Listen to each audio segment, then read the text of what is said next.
Right, so if we've got any new people here, let me just explain what's going on. So every couple of weeks do live stream on, it's always on Facebook, and usually what we do is kind of chat about a topic, discuss an idea or maybe the news or something that's been going on, photo related. Sometimes it's Photoshop. Obviously the buzz has been the AI stuff recently. Sometimes we're talking about kit, something photo related. Do that for an hour or so, and then we crack on and go through some of your images and actually give some feedback. Usually pull a couple into Photoshop, play around with those, have a little bit of play with the colors and that sort of thing. So it usually takes about a couple hours. Like I said, do it every 2 weeks or so. We're pretty consistent with them, and I know this doesn't apply to any of you guys here, obviously, but I know a lot of people don't have Facebook, or don't want to use it for one reason or another, and that's totally fair enough. So this year I have also been trying to upload the VoDs of the streams to YouTube. So any of the live streams that you missed this year, they are up on my YouTube channel, so you can just check them out there. I get it, there is certainly a bunch of people who have been like, oh Jake, stream on YouTube and that sort of stuff, and I did try it. It's just difficult to get everybody from here over there, right? So I just thought this was like a happy compromise. Just whack the VOD on YouTube, and then everybody's happy then. So yeah, what are we talking about today? So today we are going to be talking about this thing here. Okay, hence why I'm standing today. When we look at the images later on, I'll probably sit down again. But yeah, hey Tom, how you doing, mate? So what is this? This is a Godox Spotlight, and this thing, this is a light hanging off the back of it. So really, the product that we're talking about is this bit here, right?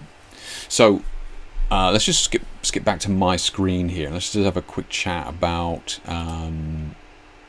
why I was just kind of interested in it, and my sort of thoughts on it, and why I wanted to get it, and that sort of thing. So let me just switch back to the screen here, so you guys can see what I'm talking about. So hey Ian, how you doing, buddy? So right, this is the optical snoot, right? Now you guys who've been following me for a while know that I've always been banging on about this thing for many years. It creates some really cool shots. There's tons that you can do with it, because it's a very unique lighting modifier in that it's one of the hardest lighting modifiers there is, right? Because as you saw there, it's got a lens at the front, right? In fact, it's actually a camera lens at the front.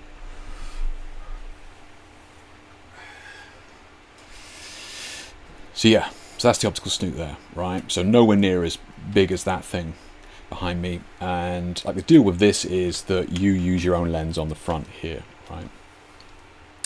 And you can put gobos in there, which is basically metal plates and discs. I think there's one in there. Yeah, so you can put these metal plates in there. They've got different patterns and that sort of thing, and they're gonna project onto the wall. So what is unique about this? Well, like I said, the main core thing for me is just how hard the light is, right, that comes from these things. So down here, and this article's on my site, by all means check it out. I mean, it's 5 years old now, and this is the updated one, so it's been around for a while. But yeah, here's an example. So just using an open dish, yeah, so an open dish like that, right? So you just put your open dish on the front of your light, and you just fire that. Now this is what a lot of people would say, oh yeah, you just use an open dish like this, it's going to be quite a hard light. It's not a softbox or a beauty dish or an umbrella, so it's kind of like the bare bulb. You're going to have a kind of hard light, right? And yes, it is harder than a softbox or something like that for sure. And as we can see here, some of the lines are certainly harder. The shadows are very dark and that sort of thing, but it's not sharp, right? It's not giving us a sharp shadow. Now this here, This is the optical snoot that I just showed you there, right? So that is an extremely hard light source that's going to give us these razor sharp shadows. Okay, so why is that useful? Well, it's really useful just to get a very specific look. And you know, this type of modifier is not going to be great for family portraits and that sort of thing, right? It's not very flattering, very hard light. I mean, this is bad enough, but the optical snoot is a whole other level of unflattering if you're not careful with it. So very hard shadows, very controlled light, gives you a very strong pool of light that you can get. You can point it exactly, you know, wherever you want, so it can be fairly controllable in that regard. So it can be super useful. You can narrow it down, that sort of thing. Hey Brett, how you doing, man? Dave says Newer has been popping them up over on Gram for the new multicolor light. I mean, they click into it sometime. Okay, yeah. So we'll have a look at some of the different options in a second, Dave. But yeah, these optical snoots and that sort of thing have been around a little while, and like they're great. I've used them for many years, and the price, what have we got here? I mean, that one was 200 quid back then. So unless I'm missing something, that's come down considerably in cost, unless that one on the article included something. Okay. So, see, when I loaded this earlier on, I was like, oh, cheaper than I remember.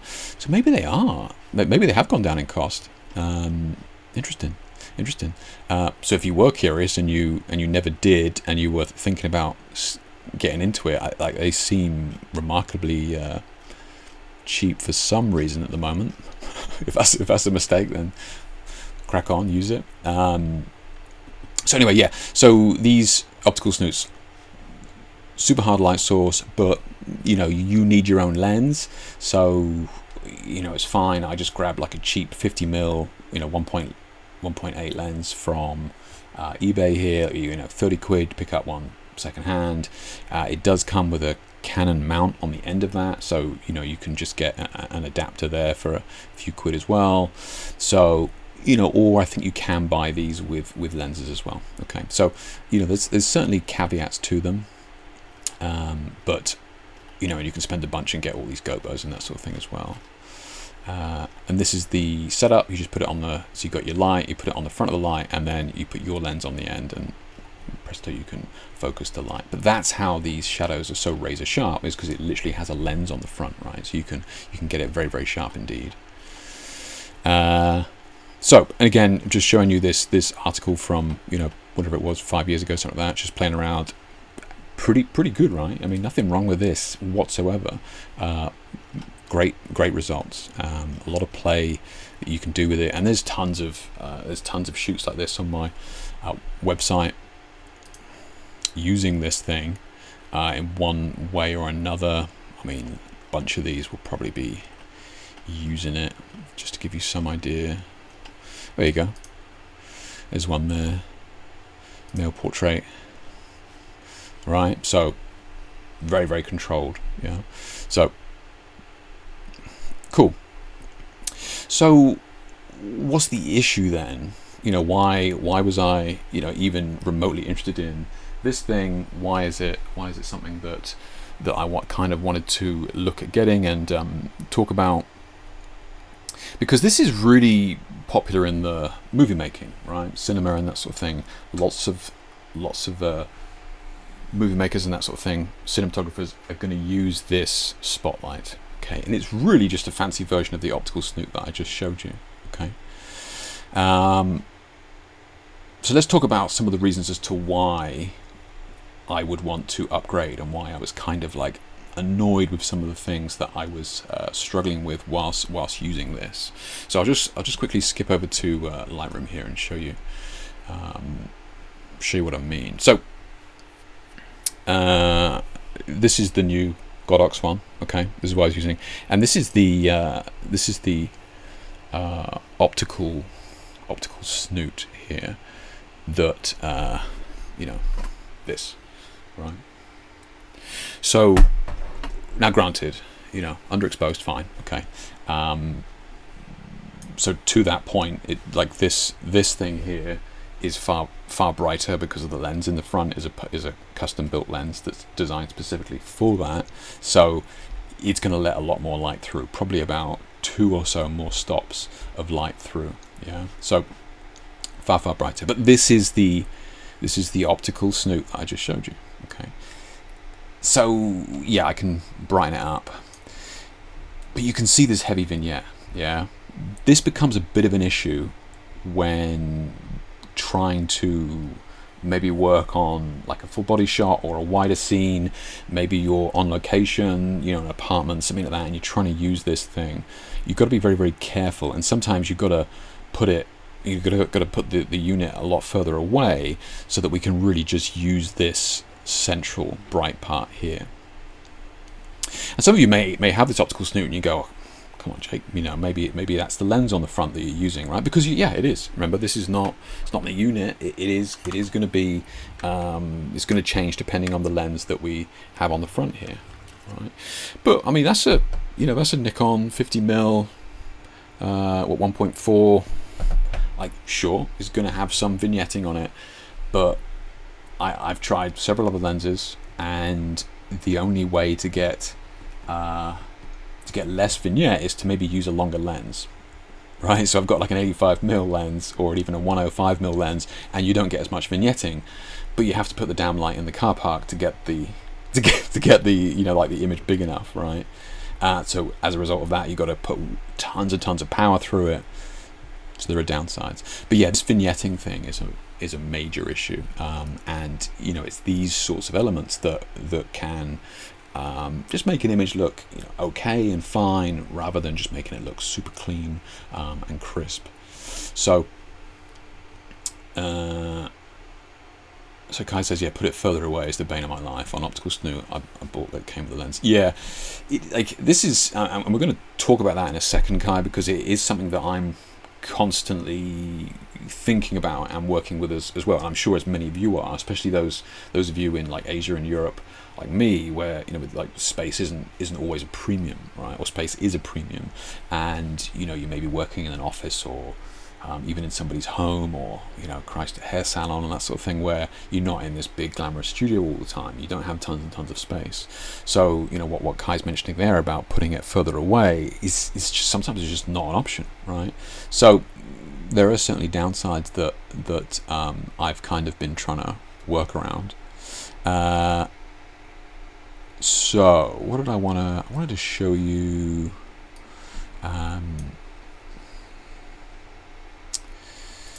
So this is an article here, right? And I'm always banging on about this article because it has these images. So this is the other thing as well. This is the reason why I don't use softboxes. I haven't used softboxes in years and years and years. Okay, as a key light. So I can put the softbox behind the model and that sort of thing is fine. But this is the same issue that I struggle with softboxes, and this is why I despise softboxes. It's because they give this horrendous vignetting instantly, right? You have the wall here in the middle, and it instantly starts to drop off. So this is not clean lighting, right? So and softboxes were designed as like this replication of window light. Like no window light looks like this, it's ever.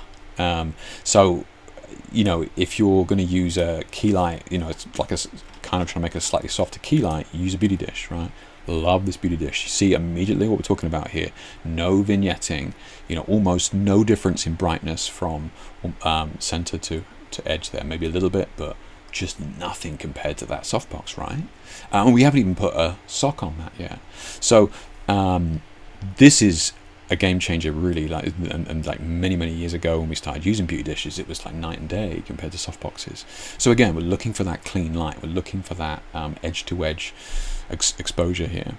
That's always what I'm, you know, trying to look for, because it's far easier to light a subject like, you know, half body, even 3/4 length body with a beauty dish compared to something like a softbox, right? I know, oh, Jake, that's a small softbox. You could get a bigger softbox. The same vignetting is going to happen, if not more pronounced. So, you know, we can light the face here, but, you know, by the time we're starting to, you know, expose for the stomach, it's it's like half a stop darker. It's just not very practical. And this is the sort of thing that I was coming up against with the optical snoot.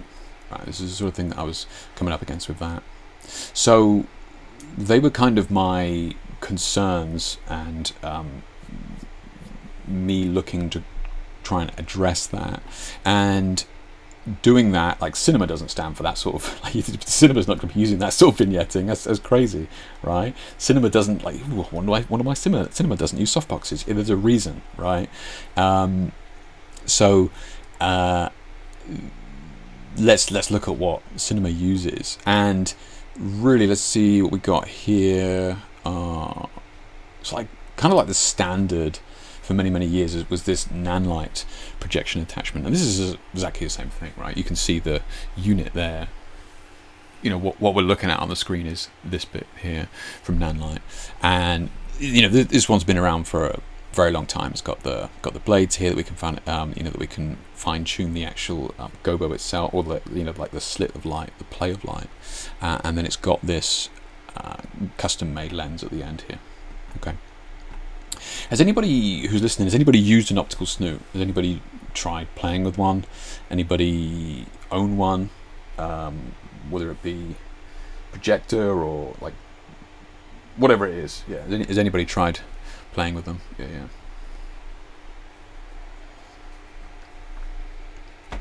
So you have, Brett. Okay. Yeah. Nice. Do you use it for portraits like headshots, or are you doing it? Are you using it with gobos, or are you just using it for the hard light? Kai says own one for flash and use one for LED lights. Very much love them. Okay, cool. Sterling has as well. Okay, so a bunch of you are already using them, which is great. Okay, so this this may be interesting to you then. So yeah, nanlite, big one. Like definitely one of the major ones. So Brett says he's just using it for the hard light. He's not really using it for the gobos. I got to say, I'm kind of in the same boat as you. I'm very rarely using it for his gobos. Like the gobos are, and when I'm talking about gobos, I'm talking about these things, right? So these metal discs, and like the window and stuff is like it's okay, but some of them are just so cheesy, you know. This is I think like the pack that came with this one is.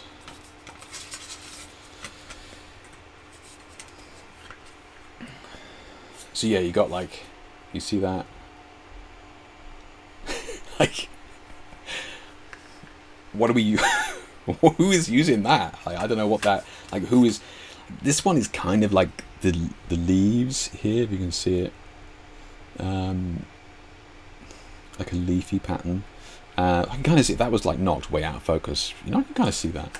But yeah, gobos can be a little bit. Yeah, I don't know, man. Can be a little bit cheesy, right? So yeah, like Brett says, I tend to just try and use them for hard light. Let's have a look. So I just missed a couple of bits here. So Stoney says use one, yeah. Paul says yeah. Friend has a Godox one. So Paul, does your friend have this one that I've got here? Yeah, used it for a shoot. It was great fun, but distance was an issue. It was in my home. Gotcha. Yeah, fair. Okay. Roaring says I've got an optical snoot built-in lens with gobos. Okay, so is that like something they say built-in lens? Is it like one off eBay or something like that is an encased unit, or is it similar to that one there? I've seen them on eBay. There's like a larger sort of lens aspect to it as well. He says I have one, but the studio was too small to get a James Bond circle. Okay, so again, distance, right? So we're dealing with this distance issue, and also the fact that like the hardness of that spot, right? So it's all very well. I know exactly the shot you're talking about here, like the James Bond circle, boom, like, you know. But you know, this is in your mind's eye. This is probably what you were after, right? But it's very difficult to do with the optical snoot due to that vignetting issue. Okay, so yeah, and distance is obviously a problem as well for everybody. So Paul says yes, it was that one. Okay, cool. Yeah. So Roaring says yeah, you can slide the large lens to focus, but a bit sensitive to be honest. I think I know the one that you mean. Yeah, I think I know the one that you mean. I think I've got one here that I sort of bought to try. It's a massive, like big, huge piece of glass at the front, which actually makes a bigger image. So I kind of use it occasionally for that. Dave says, "Go Out My Way" makes a canny living doing bodyscapes of ladies using the gobo shadows to keep the shots Insta-friendly. Okay, very popular on the pole dancing crowd. All right, Dave. That is interesting. Yeah, I like that kind of use of it. Yeah. Okay, and I could see that. I could definitely see that. Yeah. So Ian says, yeah, exactly. And I presume he's referring to my reference between the two circles not being hard light and that sort of thing. So nanlight here, okay, 620 quid though, right? So obviously steep for a lighting modifier. So I haven't tested this myself, but I've been aware of it for years and kind of like if it's amazing, then I could justify it as a business expense, whatever, fine. So then, I saw that Aperture has their own one as well, right? Now, one thing I just want to make clear here is that, I'm talking to other photographers like yourselves here. We probably already have lights at home already, strobes and that sort of thing. We're kind of looking for modifiers that are going to have this S-fit attachment so we can actually use them on our strobes and that sort of thing, right? That's kind of what we're thinking about. So we're not looking for this whole purpose-built single unit with, light and lens. We're looking for like an attachment that we can put on the front of our strobes already, which is what I was thinking. And Nanlite does that. It's got the S-fit on there. Aperture's the same thing, right? It's got the S-fit on the end there. So okay, prices come down a little bit now. We're saving ourselves, nearly a couple $100. So kind of looking a bit more manageable compared to the Nanlite one, right? So I was looking at that, and then I saw that the Godox do one, right? So let's have a look. Yeah, so this is the Godox one. So kind of a similar price. This one is definitely cheaper than the Aperture one, but kind of a similar price. So I was like, okay, let's look at which one is going to be better for for what I'm after and going to work for me. All right. That's my LED light went off. I was like, what the hell? So the light went off. So Paul says it killed the battery on the light trying to push enough power through it to get a decent light. Yeah, so I wonder, and that's it. If you're combining it with flash, if you're using it with the Godox one, because here hanging off the arse of this is is an LED light, which I'll talk about in a second. Yeah. But yes, I will say that these take a lot less power than the optical snoots do. Like I said, maybe about 2 stops less. So this is actually very, very bright with even with an LED light. So certainly manageable. For as long as you're working with other LED lights. If you've got 3 flashes and then you try and bring in an LED light, I definitely hear your point, Paul, in that it's going to be very difficult for it to compete. Yeah, because if you combine those lights with a glass prism, you get beautiful images. Yeah, hard light and obviously sending it through crystals, prisms, and that sort of thing. Yeah, you can get some gorgeous colors, rainbow effects, and artifacts. Yeah, absolutely. Especially if you focus it down into like a beam, you can get some beautiful light with it. So Paul says my mate picked up his for under £400, but took like a month to come from China. Okay, great. I mean, worth it though. Yeah, worth it indeed. So where do we get to? So we're looking. So from my point of view, I was like, okay, Aperture one, interesting. That's been around a long time, decent brand, and then Godox has got theirs as well, similar sort of price. So which one is kind of better, right? So I found this video by this young lady here. This is a fellow filmmaker. I can certainly put the link in chat. And she actually reviewed both of them side by side. I was like, perfect. Okay, this is ideal.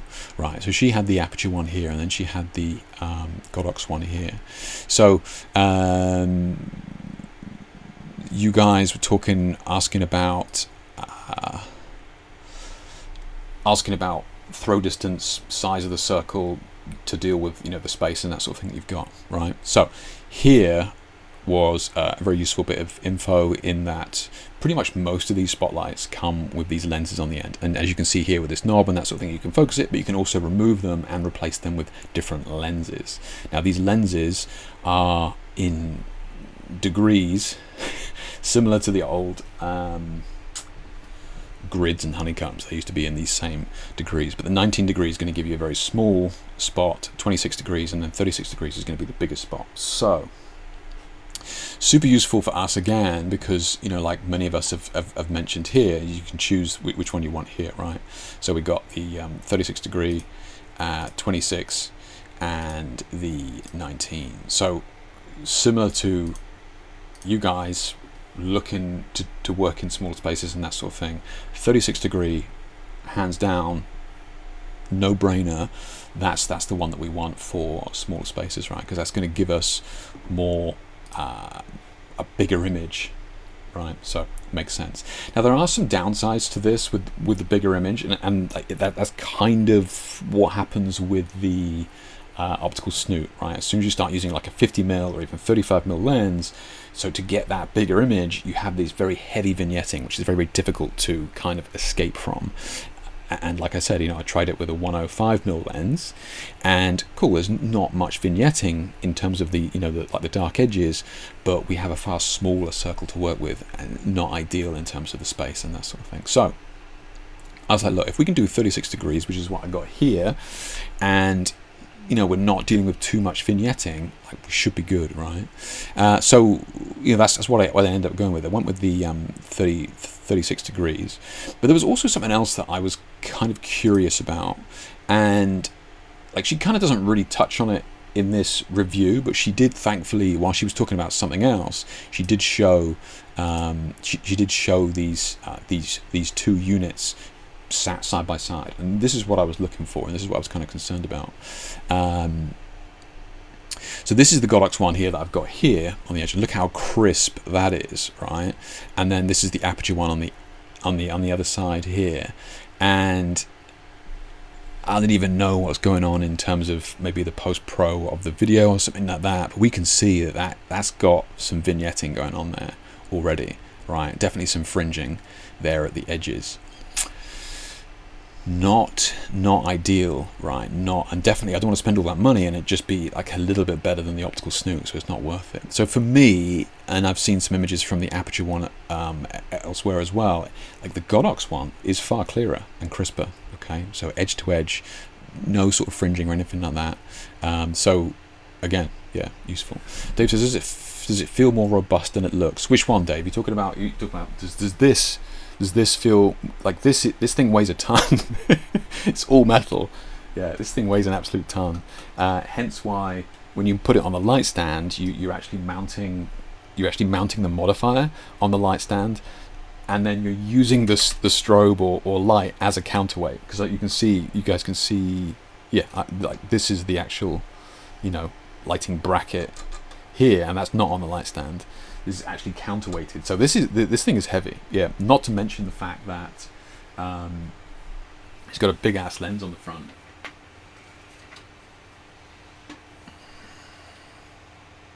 Yeah, and that thing is weighing a lot. So yeah. Oh, really? You felt the image was online looked? Yeah, I mean, fair enough. Yeah, fair enough. Yeah, I could see that actually. Yeah, no, true. Yeah, yeah, I can see what you mean. Yeah, definitely not. This thing is yeah, it's all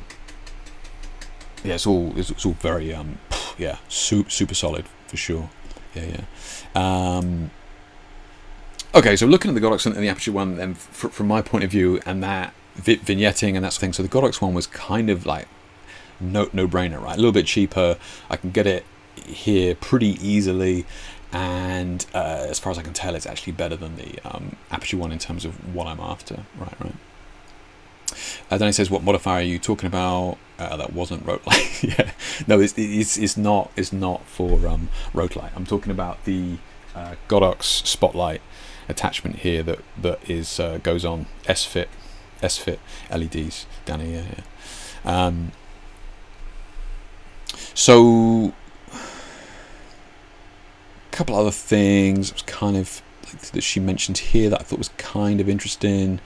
I just kind of wanted to talk about. So this will work with strobes, right? It's SFIT, so you can put strobes on there. Now at the moment I am using it with the LED light, the Godox SZ150R, which is like full color light, so like full RGB light and that sort of thing. So and this brings me on to kind of my next sort of subject here, because when I was starting to research this, there was a recent announcement at here we go, at NAB.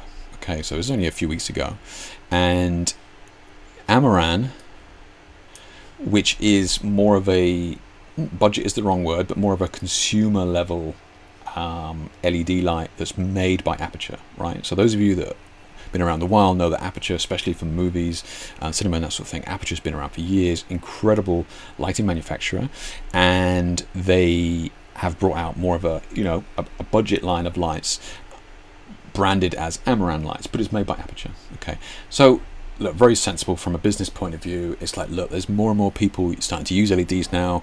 It's not just the big budget movie industry that we want to be targeting. People are looking for LED lights. Why don't we make a line of lights that is, you know, going to be more applicable to you know, everybody, still shooters as well as movie shooters. So Amaran brought this out. So also at now they also announced that they were bringing out a spotlight, right? So they were bringing out this spotlight attachment, S-Fit. This is exactly what we've been talking about, right? And this was going to be, as far as I'm aware, this was going to be billed at even cheaper, I think. Yeah, here you go. So 300 or 360 with VAT here in the UK. So and that's the whole package. So it's going to be, you're getting a lot more here, and it's going to be far cheaper than these other ones. So I was like, do I wait for that, see what it's like? It's coming out middle of July. You know, kind of curious to see what that's like. But again, made by Aperture, I was kind of cautious, because, you know, of the previous Aperture one being compared to the Godox one, so the Amaran versus Aperture.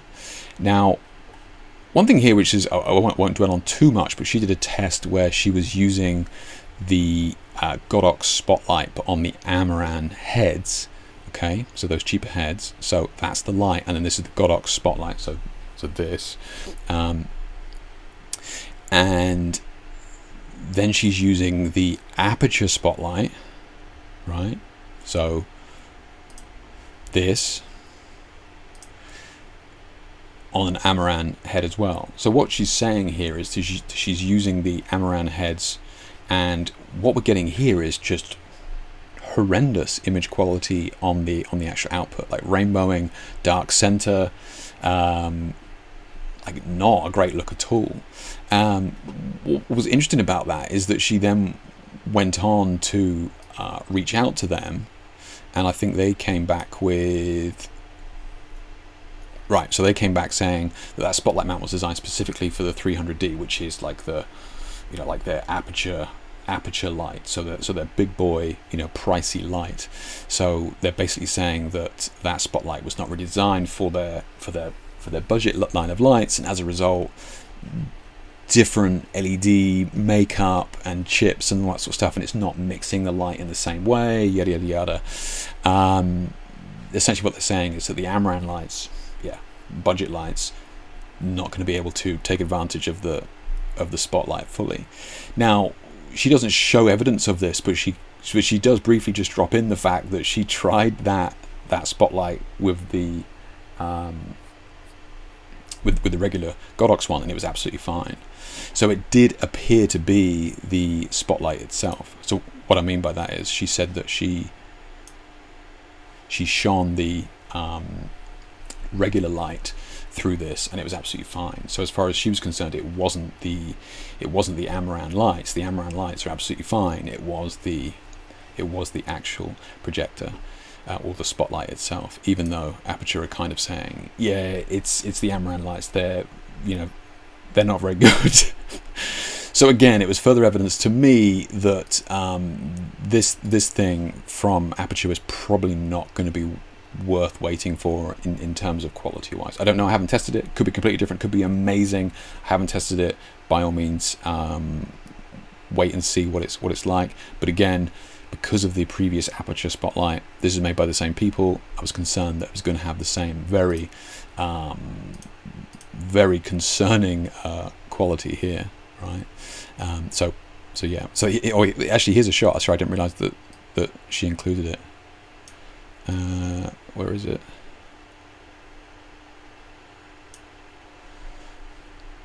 Yeah, so I think she's saying here that this is... Well, there you go, yeah. So she tried it with the spotlight, with the same light.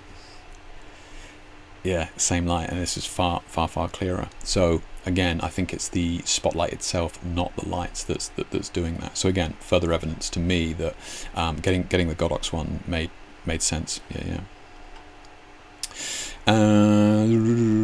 Let's have a look. What are the rainbows from? Saw those before with my cheap optical snoot.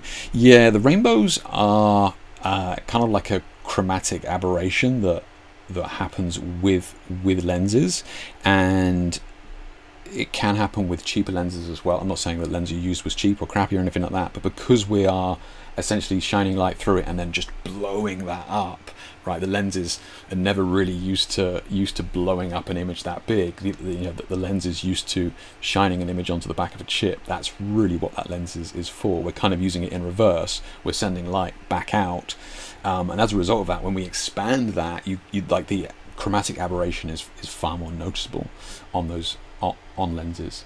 So that would be my reasoning as to why that rainbow is happening for you, is to do with the lens rather than anything else. Kai says, we're being aware that while they may have S-fit, not all of them are actually rated to handle halogen lights, especially for cheaper brands. They don't take all the heat. Yeah. So what Kai's saying here is really valid. And this thing here, even though it's like full metal, you could drop this down the stairs. I'm sure it'd be fine. Even that says it has like a max LED rating of 300 watts, which is not high, right? And even with this 150 watt in there, and I was running it at 50% power, it still got warm very, very quickly. So yeah, to Kai's point there is that they will get very, very, very, very hot if you're not careful with them. They certainly would agree with you there in terms of putting halogen lamps in there. Yeah, you'd be really wary of that. And she mentioned that in the comment where she had the spot side by side at 4:23, the video you were showing.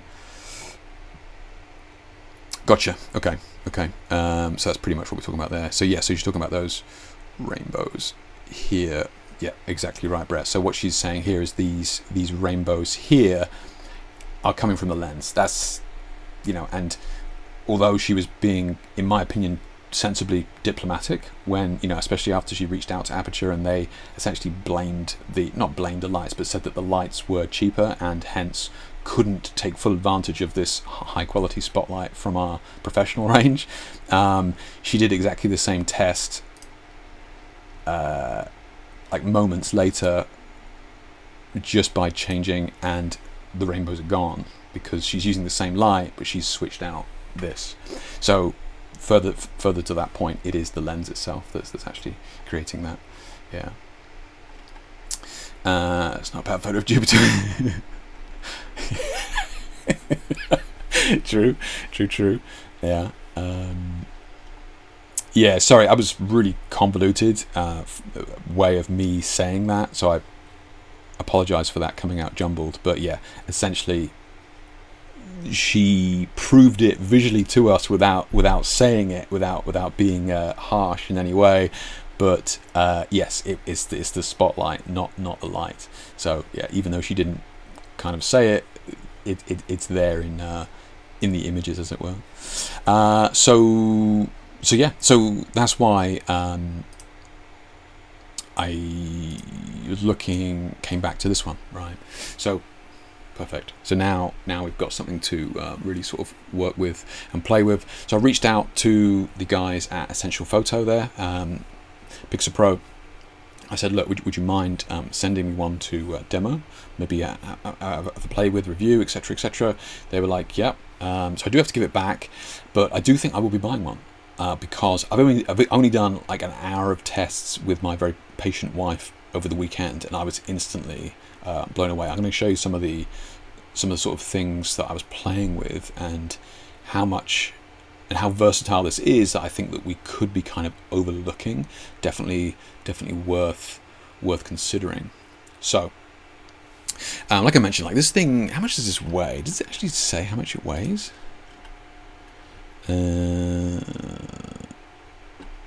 So excluding the lens, 3.5 kilos. With the 36-degree lens that I've got on there, nearly another 2 kilos. So this thing is like, this you know, you want it on a half decent C stand for sure, right? So yeah, like it's heavy, and like I said, it's made of a lot of metal. So let's have a look at some of these images then coming over here. So this is the optical snoot. This is boom. So straight away, like straight out the box, against the wall, like nothing. There's no gobo in that. That's just on. I will turn this on here. You can kind of see it.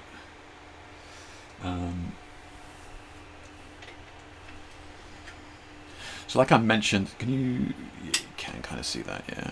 So like I mentioned, like you mount it, you mount the actual modifier on the light stand, and then you just hang the light off the back.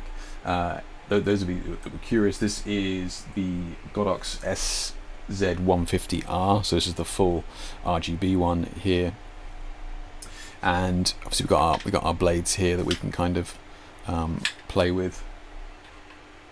Right, I'll switch it to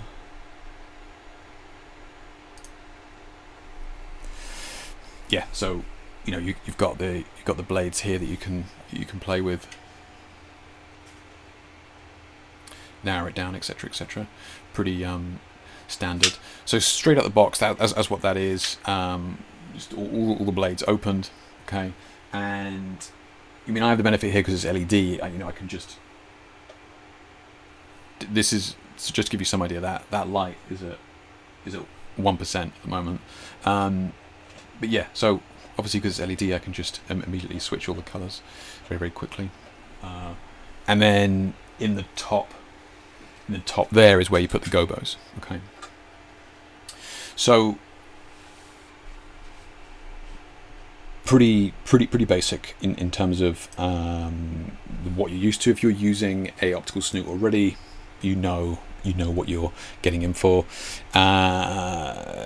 Just briefly, while this is here, so this is the optical snoot. This was the other issue that I have with the optical snoot, is this: when you fire light through it, you have this very big gap here. Okay. And I don't know why that gap is so large, but which is that gap there. So there's tons of light that comes out. Right now, I've actually got a custom-made cowl that I put over that when I'm shooting with it to stop all this light, because you have light coming out the back here. There's a hole in the back, which is what that is. All that light there is where that. But you can see all this light bouncing around the studio there.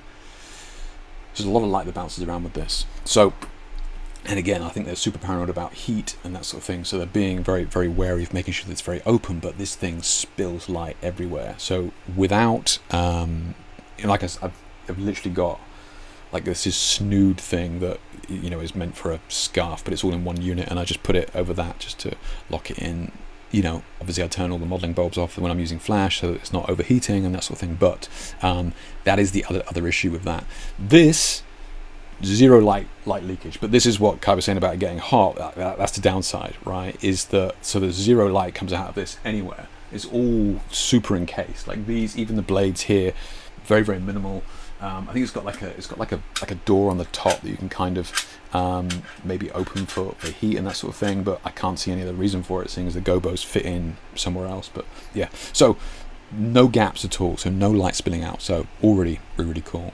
And this is the optical snoot again with just a regular gobo, right? So we can see heavy vignetting, and then this was with this, right? So super clean, right? Very clean in terms of the gobo, no vignetting and that sort of thing.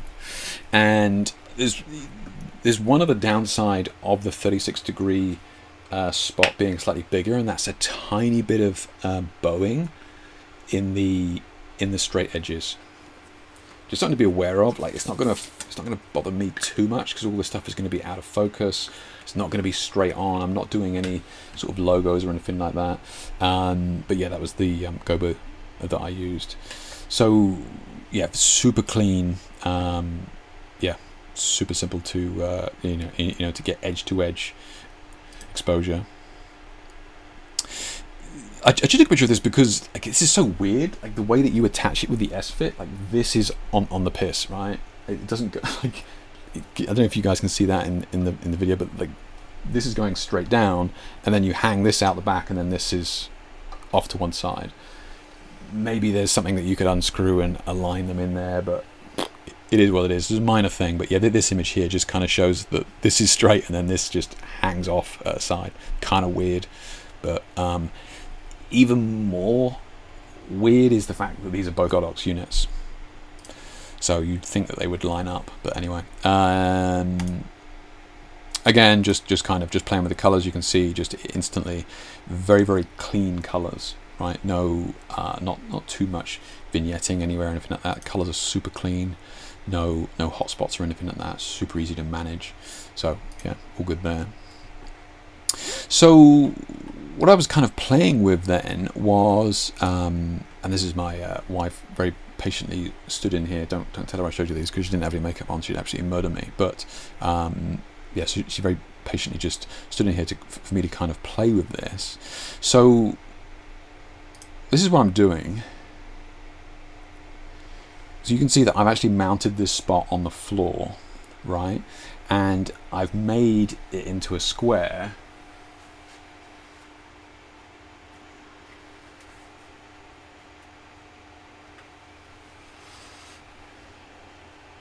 So I just made it into a square with those blades, and then what I've done is I've suspended this white, it's actually a folded V-flat above her there, and then I've just suspended that above, and what I'm doing there is I'm now projecting a square of light directly above her.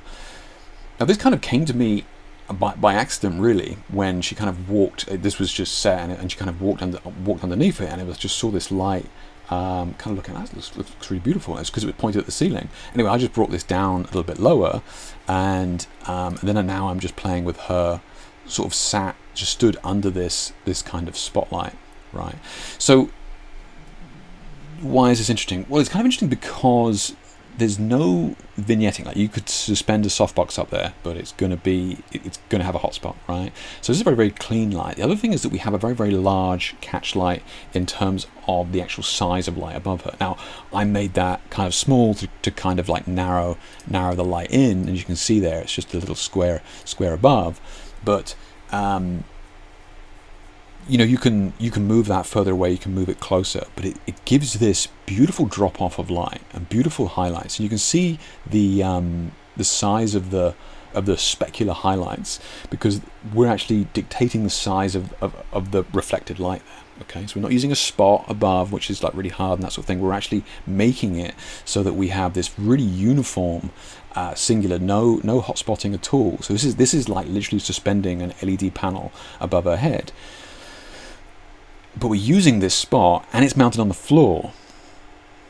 Kind of nuts, really, because there's tons that you can do with that. Because I just did it again over here at the end. I kind of switched it and pointed it. I just brought the V-flat down and pointed it at the V-flat, made a square with the light, and as a result, beautiful soft light, right? So this has got my brain going now. This is beautiful. Like, this is like, you burn your softboxes as soon as you get home, right? Honestly, this is nuts to me, because softboxes don't do this, because there's horrendous hotspots. It's a beautiful soft light from a super hard projector. You're like, bloody hell, Jake, that's a lot more expensive than a softbox. I know, but I'm just kind of showing you that it has some versatility, right, in terms of how you can use it. You can just whack a board there, And you know, let's not forget we can change the color of it, right? And do all sorts. You get this beautiful even tone across everything.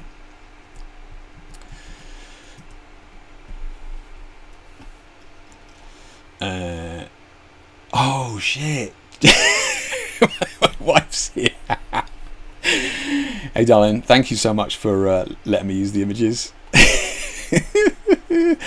Busted. She never watches the streams. One of you told her, right? You need to come clean right now. One of you told her. Yeah, anyway, so I know Kai, right? So using it like that, so actually opens up a lot of different options, opens up a lot of different ways that we can kind of play with that. Now the those of you that got the optical snoot, right, don't, you know, by all means try that, by all means try it, but you're going to be faced, sadly, with the same issue that that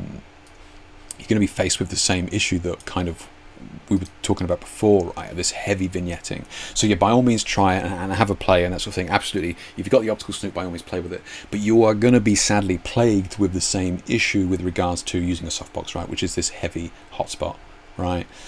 The benefit of this is that there is no hotspot. You know, you guys that have been tuning into these streams for a while, talking about collimated light, right? I've been banging on about collimated light. So we have this very even, clean, smooth edge transitions in terms of shadow, detail, and that sort of thing. This is what we're getting with this, and the fact that we can use it however we want, right? Especially when we can make whatever shape we want. You can make this into a thin strip and that sort of thing. But beautiful light instantly, right? And this is just one light, right? I haven't even done anything else to this yet, just kind of playing with it. So later on I was just we'll be back to here, and so here what I'm doing is, remember that light is above that board, above her, so you've got that square, that skylight above her, and really all I'm doing is I'm just asking Jay to kind of walk forward slightly just to see how that light drops off. Now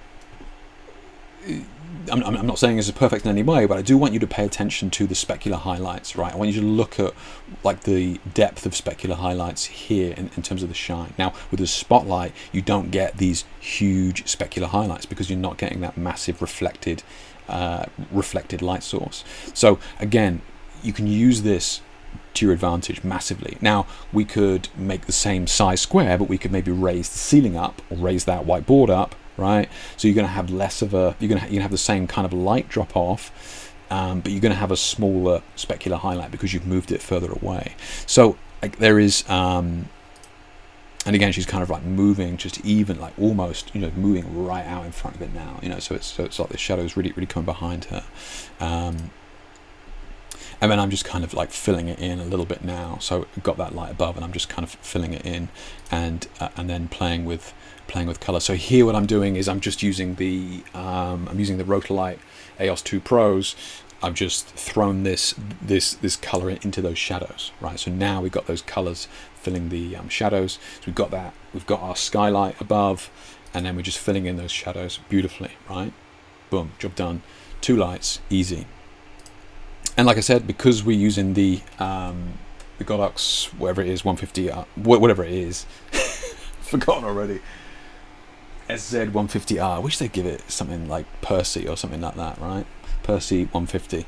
Because I'm using that, I can just dial in whatever color I want. So just quickly, took it from white light, boom, straight into red, and now we can get these, you know, really cool, like beautiful, again, drop off of light, very difficult to do with other lights, and we're not really worried about suspending like 5 kilos of light above the model. I know I've got I've just suspended a V flat with C stands above it there just to bring that down a bit, but again, a little bit easier to set up, right?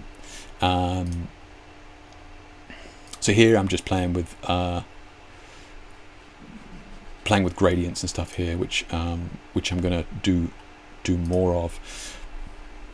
I'm working on setups for the new workshop and that sort of thing, and I kind of love these gradients that I think are really cool. So this is not exposed yet. I'm just playing here. I think I may have brought up the blue a little bit more. There we go. Yeah. So now we're getting these really cool. And I've just popped another light, you know, downstream, pointing back to us here, just to sculpt it out here a little bit.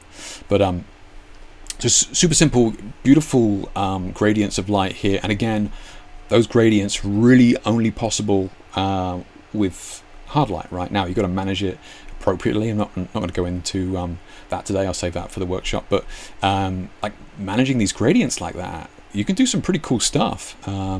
Really cool stuff that opens up a lot of different options. Here I just as lastly, here I'm just playing with different blues. So this is, those of you know, I've been working with gels for years, but you're kind of stuck with one blue. So here I'm just adjusting the hue on the back of the Rotolight EOS 2 here, and I'm just kind of adjusting the hue to kind of play with different blue tones to see what's going to work. And again, this is like a new concept to me, because I'm just used to, okay, pull out the blue gel or the not so blue gel and off we go. But now with these LED full RGB lights, you know, you can really fine tune it. And I'm just taking shots of the back of the Rotolight, so I know what hue of blue corresponds. So I can go, actually, do you know what, this one here, 200 RGB is looking pretty good. So here we got 225. Let's have a look. And then we go like more sort of purpley. But again, just you know, instantly we start to get into more of a softer, pastel-y, almost analogous color scheme as soon as we start to bring that blue closer to the red in terms of the spectrum. So we've got 275 here, so far closer to the pinks and purples, and you get more of a instantly get more of this sort of color wash feel to it, you know. But yeah, we played with some other bits and pieces here with dappling and that sort of thing. Again, something that you can only do with very hard light. But again, super simple to do. Now that we've got this, not worried about vignetting. You do it in a very small space as well, because you're not trying to bring it so far back to take advantage of the or trying to avoid the vignette from the optical snoot, which is what I was struggling with before.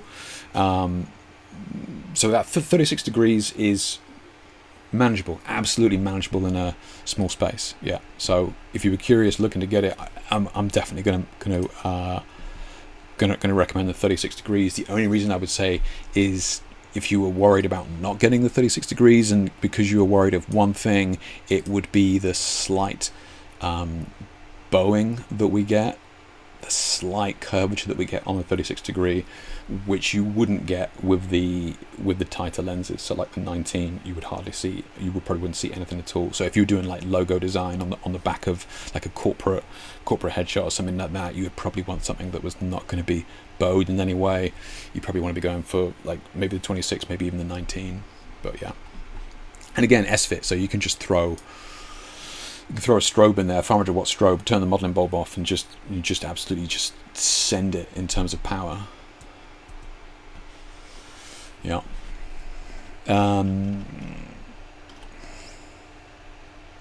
Let's see what we got here. Hey Steve, how you doing, man? Paul says take my money. Right? I know, yeah. Honestly, yeah, like I said, I mean, I got to give this one back, but I'm absolutely buying it. Yeah, absolutely. Because it's, you know, just doing these, just an hour of tests over the weekend, it's got my brain thinking about different things that we can do. And it's not just the sign the go, but want to, like, is, you know, it's way more that we can do with that. I'm getting the feeling that Sam grasped me up. I was just saying, like, this is, see, or it's all coming out now. Of course, I will send you the images, don't I? Yeah. So Jay says, anyone who might be shooting products, I've not tried it yet, but have placed products in front of it and you get really lush light on the product and the harsh shadows if you're after that style like I am.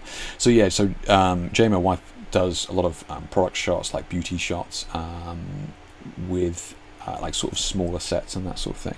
And one thing that's really popular especially in the beauty industry, is obviously daylight, right? I mean, it makes sense. Yeah, it's all the images are daylight shots. It's, really fresh, crisp, clean.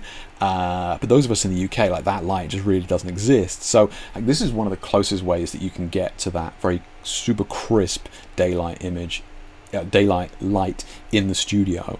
And that's what Jay's saying, that she's trying it, and like the shadows you get legit look like daylight. And again, because this has a custom built lens on the end, not one of our lenses that we would own or anything like that, which is not really designed for that.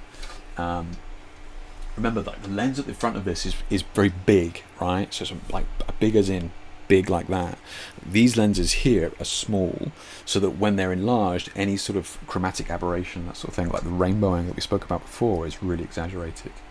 So with these, or with this custom built lens here, the shadows, products and that sort of thing, no fringing, right? No chromatic aberrations, which you would kind of get with the optical snoot. I don't think you see it here.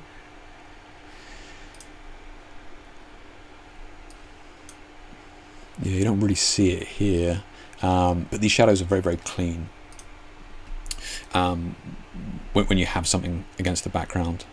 I think it's not there either. But yeah, and that's what Jay's saying. If you do anything like that, then this is great for that. It legit looks like daylight. Yeah. So Sam says, but isn't the vignetting good because it creates softer and gradual shadow transition? So it's personal preference, Sam. Yeah, and look, I still use an archaic camera that has a mirror in it, right? So I still use a DSLR. So my lenses, when I'm taking a portrait, have a heavy vignette, right? They all have heavy vignette, and that's going to be, that's going to be something that you either love or hate. Now, like some of the mirrorless cameras, like the Sonys, like very soulless images that are created from that. And I'm not being a dick, but like the images can be very clinical, right? So I do hear what you're saying, Sam, about the vignette and having that. And when it comes to me taking an image and like the corners being a little bit darker of a portrait, absolutely. When it comes to my light, in terms of having a clean area, I don't want any vignetting, because if I'm just doing a headshot, I can use a softbox and kind of get away with it. But as soon as I start to come further down the body, I'm not going to get the same exposure on the face as I do the chest, as I do the stomach, as I do the legs. It's going to have this vignette, which is going to affect the exposure, so which is not great. It's not a good look. It doesn't look very natural. So that's why I tend to not do it. Yeah. Do you ever use modifier for the rotos for these kind of shots? So I presume you're talking about the rotolights, yeah. So the panels.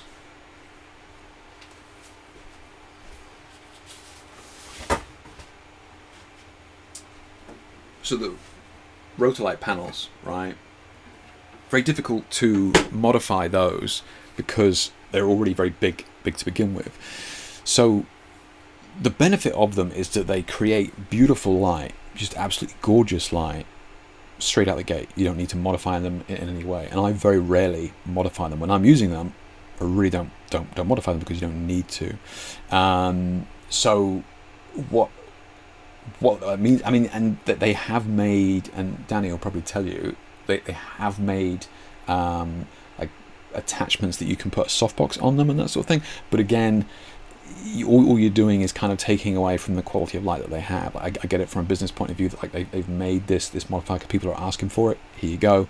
But for me, I don't modify those. I do not modify the rotolights at all. Yeah. I would maybe use them with a scrim. So I'd put them through a scrim just to soften them even more. But that's about it. Yeah. Dave says, how are you getting the saturation in image from rotolights, Jake? Really struggling to get saturated color from them at the moment. So the only reason that the perfect test is to just not have any other lights on and just use one rotolight and set the color. And if the color is saturated, then okay, cool. As soon as you start to lose saturation, it means that other lights are affecting it. I mean, I do whole workshops on this, like as one of the biggest issues that many people struggle with is contaminated light, right? And that's why so many people's colored lights, colored gel shots can look a little bit insipid, a little bit soft, is because they're not controlling the light. I'm not saying that's what's happening to you. I'm just saying that when multiple colors mix, they wash each other out. This article here goes into that whole principle, right? We mix paint, we get darker and darker colors, you know, as we know. When we mix colored light, it actually gets lighter and lighter and lighter. So it's what RGB is. If you mix, you know, all the colors of the rainbow, you get white light. That's what white light is all the colors of the rainbow. So when we start layering different colored lights on top of one another, all we're doing is getting closer and closer to white, which is why some colors can look washed out. So it's like I said, I'm not saying this is what's happening, but I am saying that most of the time it can be a lack of control of multiple lights on set that can result in washed out colors. Yeah, dappling is something that I've always tried to play with, and you know, I mean, if you're interested in it, there's multiple articles on my website of how to create dappled light. There's loads of ways that you can actually do it. Yeah. Danny says, you mentioned receiving a new modifier. What was the name? That's what you're talking about. Yeah, this is what we're talking about, Danny. Yeah. So this here. Yeah. This is the Godox Spotlight attachment. That's what I'm talking about. So it wasn't from Rotolight. It was this that I asked for them to send it over because I wanted to try something with hard light. Yeah. Oh, we've got some Sony users in chat. Look, at least you guys get a sharp image, all right? You know, I don't get a sharp image, so like, you know, swings and roundabouts. There's, you can buy the bracket on the Rotolight site and use on a Bowens mount modifier. Yeah, exactly. So yeah, they I think they have an S-fit attachment as far as I'm aware. Yeah. Godox Milligan Light Blaster, yeah, I think is a monster. So Sam says, true, you lose quality in the light and modifying them, but I imagine sometimes they're necessary when you need to control the shape of the light. Yeah, so you can control the shape of it here. I mean, I'm controlling the shape of it here, like, you know, by obviously having a big one, and I can control it into a far smaller spot if I need to. So I can make a 60 by 60 softbox there, or I can make a 80 by 120, boom, like that. So, but the benefit with that is that it's going to be the same exposure from edge to edge, top to bottom. If I was to use an 120 by 80 softbox, it's not going to be the same exposure from top to bottom. So that's why this is, you know, that's why this is kind of interesting to me, for sure. Yeah.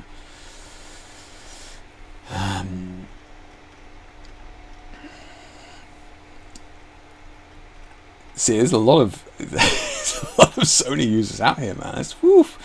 This is rough out here. So Kai says, when you say clinical, you mean the rare experience of a sharp photo. I know, right? Exactly. Yeah. So when you see, because I use Nikon, I can blame the camera and lens if one of my images is slightly soft. You guys don't have that excuse, you know. If you get a soft image, it's definitely user error. It's to be said for Nikon users. Exactly, yeah. Like I like to work with a couple of handicaps in place, you know, just to keep me on my toes. And I don't want to make life too easy. Yeah. Yeah, absolutely. So Guy says here that I am joking-ish about Sony, but he says honestly I do agree the Sony pictures come out clinical, and that's part of why I went for Sony. Absolutely, yeah. Like it's a style and a look, and I think Sony were very, very sensible to go down that route.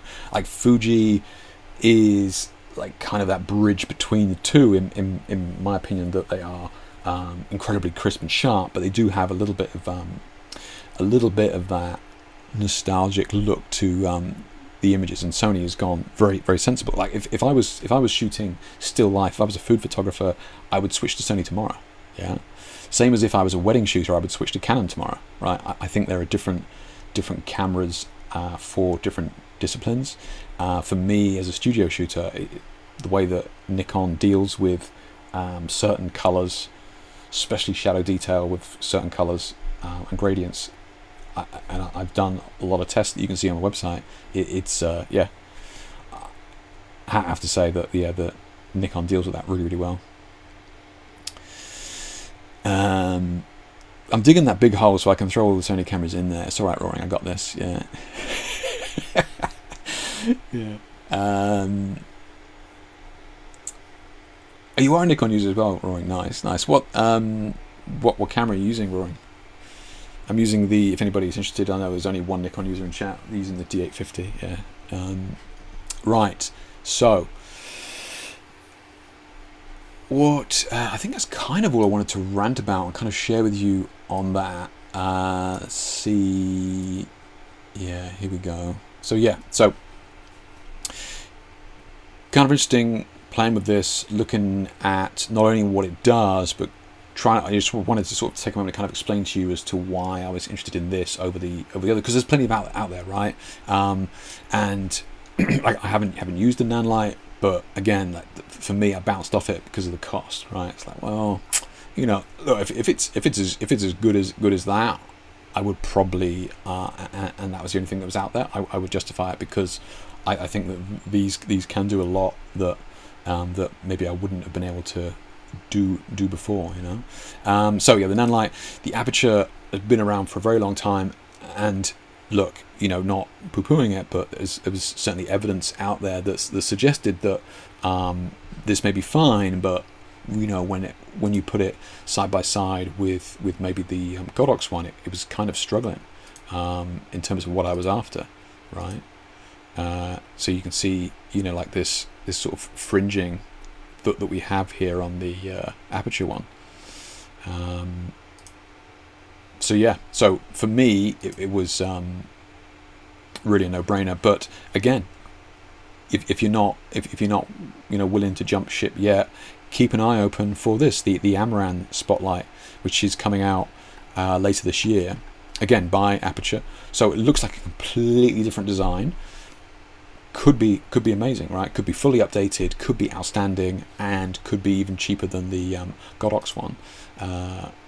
You know, I got this open to give you guys some idea of where Aperture stands in terms of its price, right? Where its price point is. So this is a 600 watt LED. So you know, it's a powerful LED for sure, but it's over £2 grand, like £2.5 grand including VAT, right? So you know, Aperture is predominantly aiming it at the film industry for sure. So you come down here, I mean, this is the 150, this is the one that I've got here, but 500 quid for, okay, so what's that? That's going to be 2 stops darker, but you're saving yourself £2 grand. So if you're happy to shoot at ISO 400 as opposed to 100, you can save yourself £2 grand. You know, that's the figures that we're talking about, right? So there's definitely a huge gap at the moment. And interestingly, you know, this is where Amaran comes in, Amaran being their Aperture's budget lights. So what have we got here? So this is 300, 500 quid. So, you know, this is not RGB though. So you're probably looking to spend a little bit more if you wanted the RGB ones. But interesting times indeed, yeah. Tons to look at and play with. So yeah, thanks to PIXAPRO for sending this out. I will you know, I'll just pop this in chat, have a look at it yourselves. I play, like I said, again, I went for the 36 degrees because of working in small spaces, but remember that they do have different options depending on what you're after. This is this video, which was great, from fellow filmmaker here. Actually did a good little comparison there. When you're watching it, you know, when you're taking a look at the video, look at what's on screen, not necessarily what she's saying. I feel like she's being sensibly diplomatic. I've been in that position before where you don't want to burn any bridges, and you're like, oh, okay, yeah, you know, so this is fine, but yeah, look at the images, and I mean, you know, because like some of these here, that's nuts, like that's crazy, like that's, I mean, not only is that bad, that would be instantly sent back. Like it's got a dark spot on the middle banding. Yeah, like she could have had a Duff one. Who knows, right? But definitely worth checking that out. Okay. So any questions on anything like that? Let's have a look. Let's get this back on track. But yeah, I'm going to try and start using these in some shoots. Have a little bit of a play with it. I'll keep you keep you posted on how I get on with it in reality, right? You know, actually using it in a shoot and that sort of thing. Seeing how it holds up. But at the moment, like, really impressed. Yeah, really impressed. Yeah. Okay.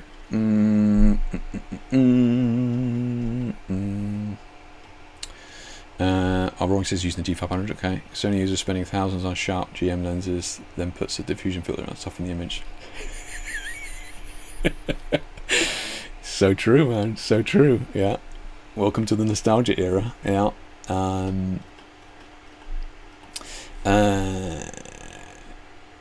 Jake, you would still say no to modifying the rotor light if you needed to shape its light.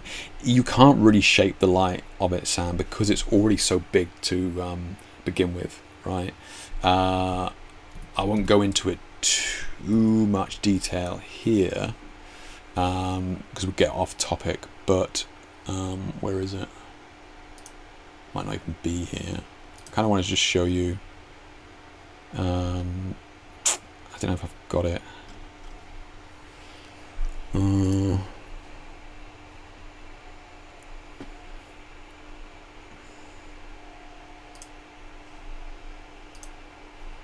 If I can find it in the next 30 seconds, then I'll show you. But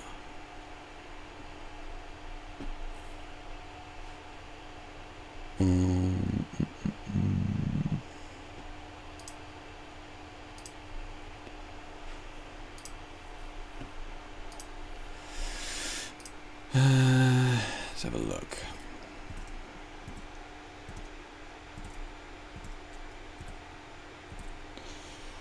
I think it's okay. So a while ago, I did a talk for Rotolight, and you know, I do lighting workshops and that sort of stuff for them as well. And one of the things that kind of drew me to Rotolights, because those of you that don't know, I am a master of light for Rotolight, which means that, you know, I produce work and content for them. I do training and workshops for them. So just a disclaimer, if you will, beforehand as to where I'm coming from it. But absolutely phenomenal lights for a couple of core reasons, which I'm not going to go through here, but for one of them is going to be this idea of collimated light that I've spoken about on here many times before. And there's really only a few kind of ways that we can get this collimated light. This is kind of doing it because of the lens, right? It's firing all the light out in this column of light, which means that there's no vignette, there's no hotspot. It's the same brightness towards the outside as the middle, and that's what collimated light is. Yeah, it sends it out a long way. Kind of breaks all the laws of the inverse square law, so that doesn't apply. But we have these very clean lines of light, this collimated light, and you get very clean shadows. So you don't get messy shadows, you don't get in duplicate shadows. Again, I won't go into it tonight. I can certainly show you examples of what that looks like, and it's very noticeable. So Fresnel lenses create parabolic light, parabolic reflectors. You know, they like cost like 10 grand plus. Again, they have a specific curve that collimates the light as well, so you get very clean light. Now, what happens with the Rotolight panels is because they don't generate light from a central point like strobes do, their light is coming out very uniform pattern, all in the same power, right? So you get a similar look, a similar collimated look, because we have this panel of light and it's coming out in this sort of mini wall of light, as opposed to what happens with regular strobes or these units, right, where it's coming from a central point. So as a result of that central point is you get these mixed shadows, these stepping shadows and that sort of thing as it kind of bounces around. But this collimated light is super clean. Now, as amazing as that is, one of the downsides of it is that you can't really modify it because it's already big, right? What are you going to do? Make it bigger? Like, you can't make this smaller. You can't channel it down.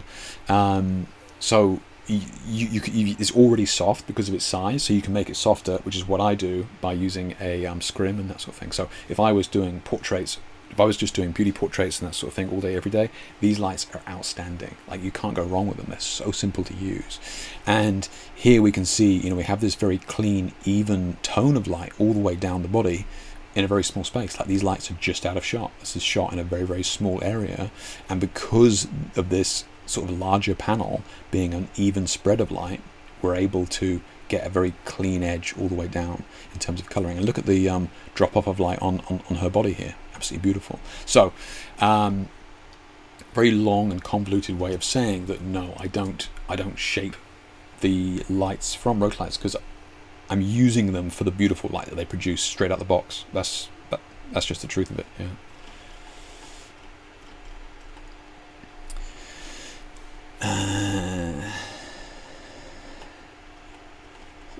Yeah, the diffusion filters, man. Yeah, I mean that's like that's. I mean, I've got loads here. Like this, I love my diffusion filters. Yeah.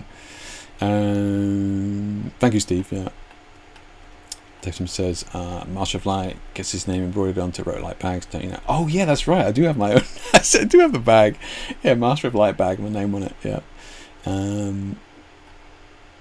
So Sam says, do you find the use of multiple spotlights, one for key, another for background or fill, practical, or is that overkill? No, absolutely have to. Yeah, absolutely have to. And the best way to, in my opinion, to recreate natural light is to actually do it with multiple lights, right? So you actually create hard light and then mixed with soft light. And again, I won't go into it here today, but we can certainly cover it another when we've got more time in a different stream, and I'll pull out some setups for you to play with. But by mixing both hard and soft light, we can create a far more realistic looking daylight, right?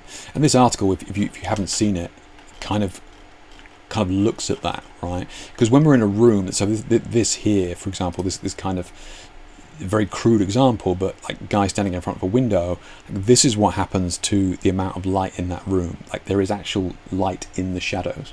So we still have a very strong crisp shadow transition here, right? But there's still light in the shadows. When we use something like a speed light or a normal strobe light, this is what we get: jet black shadows, and that light is not being filled in. So daylight is very, very unique in what it's doing. So actually a combination of both hard and soft is really, really what you want to be doing. So no, I don't think it's overkill at all. Sterling says, I have some 20-inch shoot-through white umbrellas that I use for events, steps and repeats regularly. It's broad enough and it gives decent results. Yeah. Sterling, you do you. Absolutely, you do you. If you're making it work, by all means, crack on. I really always kind of advise against shoot-throughs because they don't control the light in a very uniform way. Now, you're maybe in a big open space, you're not worried about it, but let's say for argument's sake you're using shoot-throughs in a small space. The light, a lot of that light, some of that light is going through that shoot-through, but some of that light is actually bouncing back into the room, and that light is now bouncing around the room and then coming back onto the subject. Again, different for you maybe because you're in a bigger like environment and that sort of thing, so it's not that much of an issue. But I don't use, and I would never recommend shoot-throughs because of that. You don't have complete control of the light. If it was me, I would just use a big white umbrella, soft, but I have a lot more control of it. Yeah. Dave says, yeah, live stream from studio. And Gavin Hewitt. Yeah, no, because he has to do what? He has to do one of those a month for Adorama. So he's got his studio there. Bless him. Yeah, he's always doing stuff, right? So Rory says, I have the chance to shoot studio natural light in my studio and love shooting natural light. It's difficult. Look, I've been shooting strobes over 20 years, 25 years, and still almost impossible to recreate natural light in a studio, which is why you see parabolic reflectors, which cost 10, 15 grand, is the closest thing you get to collimated light in the studio, but very, very expensive. Yeah. Right. Let's crack on and look at some of these images before either my laptop catches fire or I melt and pass out. One of the two. So let's just rattle through a couple of these.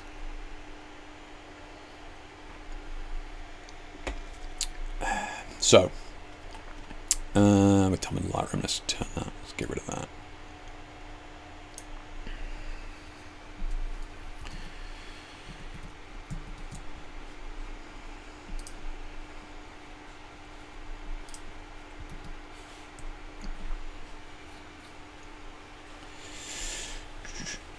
Oh, you got big windows built in. Yeah, that can be that can be it can be great and also a pain if you can't if you can't properly control it. But yeah, studios that have both are great. Yeah, and especially with most strobes now, you can overpower the sun anyway, so it's not too much of an issue. Right, let's have a look at some of these then. So let's see what we got here. So from Vlad, I thought Vlad was going to be in here today. He's normally in here, but first of all, hooray for the fact that AI is not a topic for this week. Wow. So he's like, oh, well, I'll only turn up if it's not about AI, and then he doesn't even turn up. Wow, you think you know somebody? Small update. I just want to proudly say that I managed to get 20 vids out so far, and surprisingly I'm not out of things to say about cinematic photography. So those of you who don't know, Vlad, regular in here. Again, couldn't be bothered to turn up today, but it's fine. We get it. He does a lot of stuff talking about cinematic looks. He's done a lot of research into film grain, all this sort of stuff, how to create the perfect diffusion filter, and basically downgrading as many Sony cameras as he can find. But yeah, check out some of his stuff. So again, this is obviously a shot from like that sort of series. So he says this shot here is from one of my most recent photo shoots. Just love how all the cinematic stuff is starting to come together. Nice, man. Yeah, pleased for you.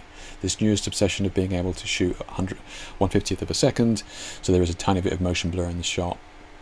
In the shoot, I think that even if it's noticeable just in the background, it still adds a lot to the final image. Yeah, so this used to be really common years ago, Vlad, like in the 90s and that sort of stuff. Like Vogue, for example, showing my age and talking about a magazine, but like so many of their images were like shot at 30th, 40th of a second, that sort of thing, and long lenses as well. So like maybe 105, 200 mil, and there's so much energy in the images. You don't see it now. So you just don't see it as much now. But I 100% agree. And this is actually one of the other things that I've kind of enjoyed about using LEDs or ambient light again, because with flash you can set your camera to 50th of a second. Doesn't make any difference, right? The flash is going off in 4,000ths of a second. So using LEDs, kind of been enjoying going down a little bit on the shutter speed, like yourself here, and just bringing a little bit of reality or kind of emotion back into the shot. So yeah, I absolutely love this, and great that you're making it work. This is again beautiful image. Love the coloring. I mean, hands down, as always, looks straight out of a film. Yeah. Have I got a link for Vlad? I think Vlad's normally in here, but yeah, he's got a Instagram. If you go to his thing here, I'm sure it'll have his Instagram on there. Or he's got his website here. Here you go.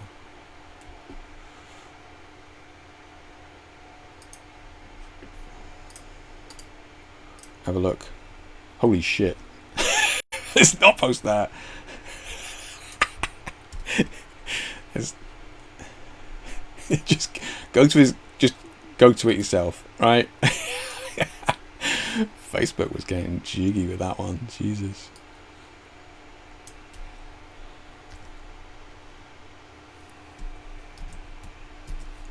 There you go.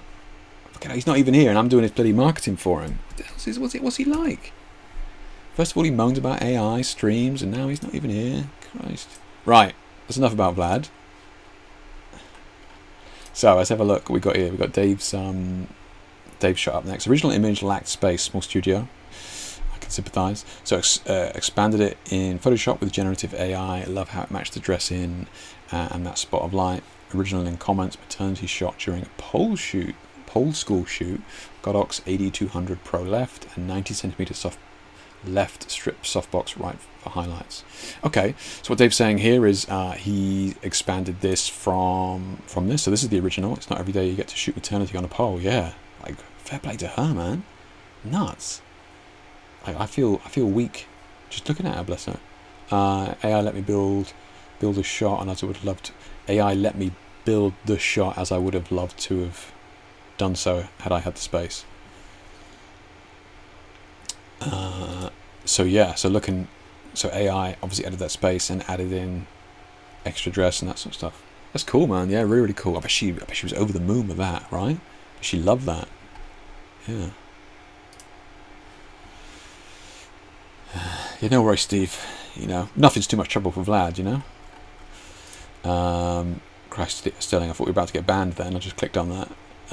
Sterling created kind of a harem set for this model. Wardrobe, jewelry and accessories provided by me. Actually almost no post work on this, which is unusual for me other than reducing nipples details, right? Removing tattoo with a new remove tool. Okay.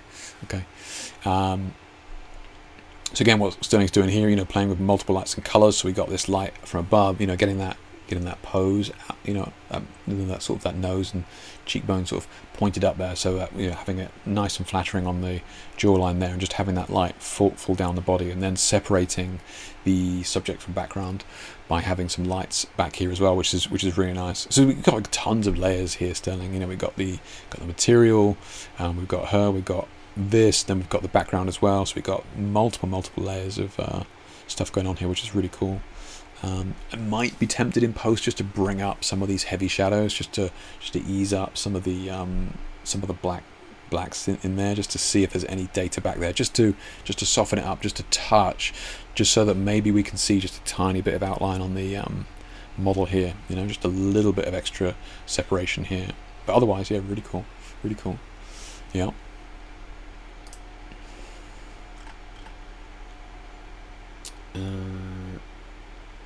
I thought my computer was going nuts, but it's yours, Jack. It is going nuts. It is hot, yeah.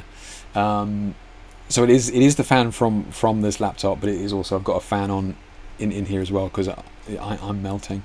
Yeah, I didn't realise it is loud. Yeah. So Roaring says, God, so one following on from your chat about generative fill last week. So this is the new Photoshop beta. If you guys aren't aware, you can download the Photoshop beta trial at the moment, and in there it has this new generative AI fill function, which we were playing with a couple of weeks ago in the live stream. This was shot in the studio against my white infinity curve. The Broly had silver strings hanging from it. Oh shit, no way. Silver strings hanging down from it. And we gel lit the scene. I then carried on this concept idea in Photoshop. The generative filled the background with a dark moor scene with stormy skies. Some color toning after to tie the whole composite together. Okay, nuts. Okay, so this is in a studio. I honestly thought this was water. I was like, was he got this massive production of like this massive shower head up there? That's crazy. Yeah, nuts. And again, like all this kind of like smoky. I was fully expecting the water to, like, the mist from the water bouncing off the stones and that sort of stuff. That's crazy, man. Nuts. Yeah. Good job. Great idea. Like, unique looking idea. I executed really well. I honestly thought that was water for, you know, whatever reason. Yeah, clever. Very clever. And, you know, in terms of pulling off the AI backdrop and stuff, worked really well. I mean, I know it's very fine here, but I mean, it still feels like it's purpley back there behind it. Works really well, man. Yeah, nice. Clever. Yeah, no worries, man. Yeah, good job. Thanks for sharing that one. Crazy, isn't it? So, what is? So you say here. So this was shot in studio against a white infinity curve. The Broly had silver strings hanging down from it, and we gel lit the scene. So what were you gel lighting then? Did you add like this kind of purpley gel on the background, or like where was the gel from the original shot?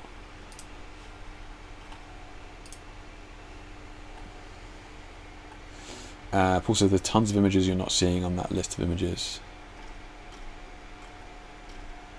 What list of images? Sorry, Paul. Oh, down here. Yeah, gotcha. Oh yeah. These ones further down, right? I will check at the end. Yeah, if your image isn't popping up, just let me know, and I will see if there's any hidden ones. You know what, Mr. Facebook. Oh, no worries, Paul. Yeah, I know you are right though. A lot of the times, Facebook will hide them if it feels even remotely unacceptable to them. Anders says wonderful photo, Jake. Thank you, Anders. Appreciate that. I did a photo shoot with my wife in the pole dance studio this weekend. This is a 3-light setup with silver umbrellas. I went for a triadic color scheme, and I used Lee gels on the strobes, magenta on the key light, blue on the side light, and orange as the kicker. Okay, so we got orange over there, and so we got magenta coming up here and blue coming from that side. I think this is really well done in terms of keeping the light separate, and very, very difficult to light somebody like this in terms of like where's the focus of our light, right? What are we trying to draw attention to? And it's usually we want the light coming down on the subject's face, and we usually want our colours to be like the dominant colours. So there's recessive colours and dominant colours, and usually we want the dominant colours to be the ones like on the face, right? So that our eyes are drawn to that as well. So again, hats off to you, because like the dominant colours here is the orange here, which is the brightest part of the image, and it's drawing us to the face, which is where we should be looking. And on top of that, actually done, as good a job as you can do, really, seeing as she's not only upside down but the chin is at an angle as well. I think you've done a really good job with that as well. Did you add this texture back here, or maybe you did in post? Maybe your wall is like that as well. Should be careful of adding these textures, is that sometimes because she's in focus, and then it kind of can sometimes feel a little bit odd if the background texture is in focus as well. This could be your wall, I'm not sure. Maybe your wall is like that, which is absolutely fine. It just feels like that was in focus. Maybe you're just using a very narrow depth of field. Yeah. But yeah, otherwise it is really cool. Yeah, like it a lot. Good job. Yeah. Fair play to your wife, man. Yeah, hats off.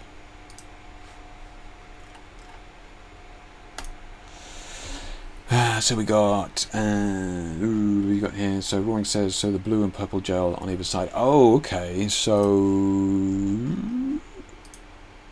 you got blue and purple on either side. Okay. So okay. I see what you're saying now. So we got the blue here and the purple on that side. It works really well. Yeah, I think it and that background back here looks legit with that. Especially since you've got your sunlight up here matching that purple and lit as well. Yeah, good job, man. Yeah. So tell me then, Roaring, how close is this? Because you mentioned about having this idea in your head, carried on the concept and that sort of thing.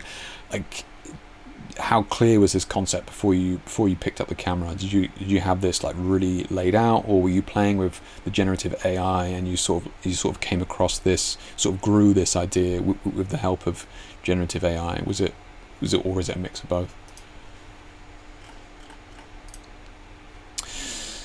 So Brett here, hey Jake, all booked for Europe in July and August. Hope your seminar schedule is out by then. I know, I need to sort my shit out. Glad you booked out there, mate. Yeah, shot this for an agency model, going for a full editorial, which I planned ahead.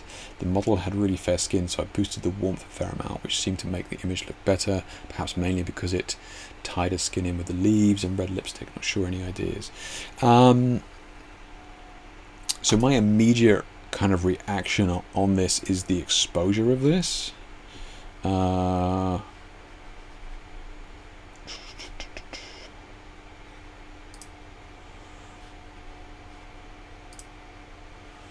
Have we got this? Is this still logged in? Is it still loaded, or?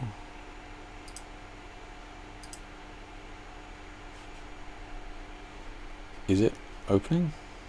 It is. Okay, I've just opened it 8 times. Great. I'm sure that'll be fine.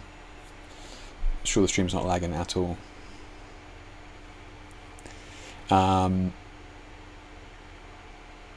So this is the Photoshop beta I just mentioned. Let's have a look.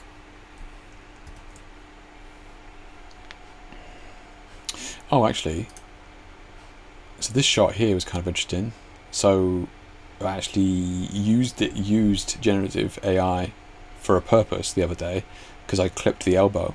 And I could have gone into Lightroom and brought out an image where the elbow hadn't been cropped off, and I could have color graded it to match it and then line them up and all that sort of stuff, but it would have taken time, right? So I was like, well, I've got the beta downloaded, so I just opened up the image and just extended the frame, and it just built the elbow. In fact, it gave me 3 elbows to choose from. It's nuts. Yeah, it's crazy, and like what took 5 minutes.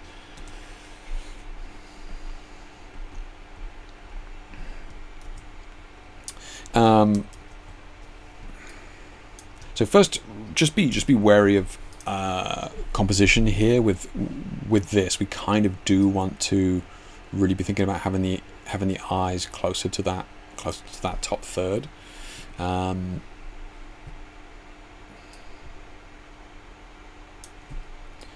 So let's just try. Oh, let's just try it. Yeah. So I didn't intend to do this, but I'm kind of just intrigued now. So what we could do is we can select that and just see what it does. If we just click that, so it may just, if you don't type anything in there, like chicken on the beach eating a pizza, then it will just go, okay, you obviously just want me to fill in this using the data around it. So let's see if it does it. Wow. Okay. Yeah. So that's just perfect. Okay. I guess this is our lives now. Christ.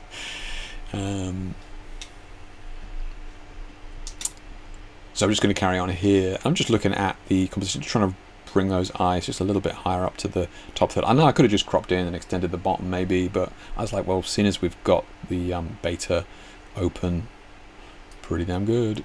And the other thing as well, guys, is that, like, remember, like, it gives you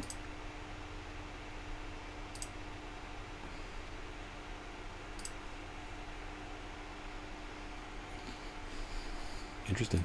Yeah, it gives you options. Yeah, so you can click through those. And then lastly, let's see what it does here. Just finish it off. So as you can see, if you've never used it before, then yeah, I think the beta is still available. You can just download it for free and play with it and that sort of thing. People have said that, like, the quality of it is very low. Generated images were removed because they violated our user agreement. Really? Because there was maybe some boob there? Okay, so this is interesting, right? I mean, like, if we were using this as a professional, if we were using this and we came across this, it would be super annoying. It's like, hopefully in the regular version, there's some way that we can like go, yes, I'm over 18, yes, I want to use this for business purposes, can you please render some collarbones for me? Like, hopefully that's not too offensive for anybody. Like, shit like that is super annoying. So okay, so it won't do it on its own because it thinks that I just want boobs in there. So can I just type hair and skin? Like, can we trick it? Like, is that possible? Without offending anybody? Go on. You know you want a bit of hair and skin. Love me some hair and skin. I dare you. No boobs. Oh yeah. AI's got nothing on us. We're onto it. We tricked the system. Cool. Okay. So that's that bit done. What were we doing? Oh yeah, we were just talking about sorting out the composition because it was super top heavy, so we just extended it. Cool, fine. The other thing here is just exposure on the skin, right? It feels a little bit overexposed, so we just want to see if we can come in here and just darken down those highlights. I'm just going to add a curves layer and then come over here to apply image. Just going to OK that, and then we take our hand tool and just come up here at the brightest part and just drag that down a little bit.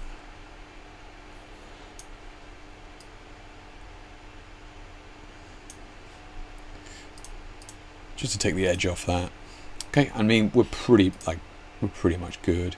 The only thing you could do here is maybe just play with the colors a little bit, just to tighten up some of these colors, just to give it a little bit of a lean into the autumnal theme that you're going for. So I'm using the channel mixer here, and you don't have to do it in separate layers like this, but I like to, just so it gives me a little bit more control. And again, just trying to tighten up the color palette, right? Leaning into that that warmer tone, while still making sure the skin is looking. Let's create another one to do the green, to do the blue. So we've got blue here. Okay, so the opposite of blue is yellow. So if I take some blue out of this and then counteract it, we should be able to warm it up a touch. So just take some blue out and then just cool it down.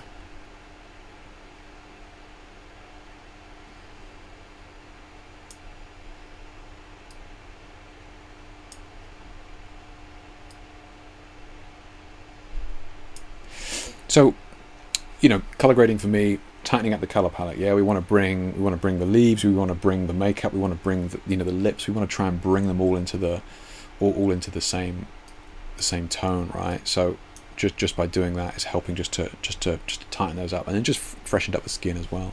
So I don't know where we started. Where did we start? There, yeah, we started there, and then just darken it down. So something like that, just in terms of the grade, just to tighten it up, and then just be careful again on that composition. We don't want it to be too top heavy. Yeah.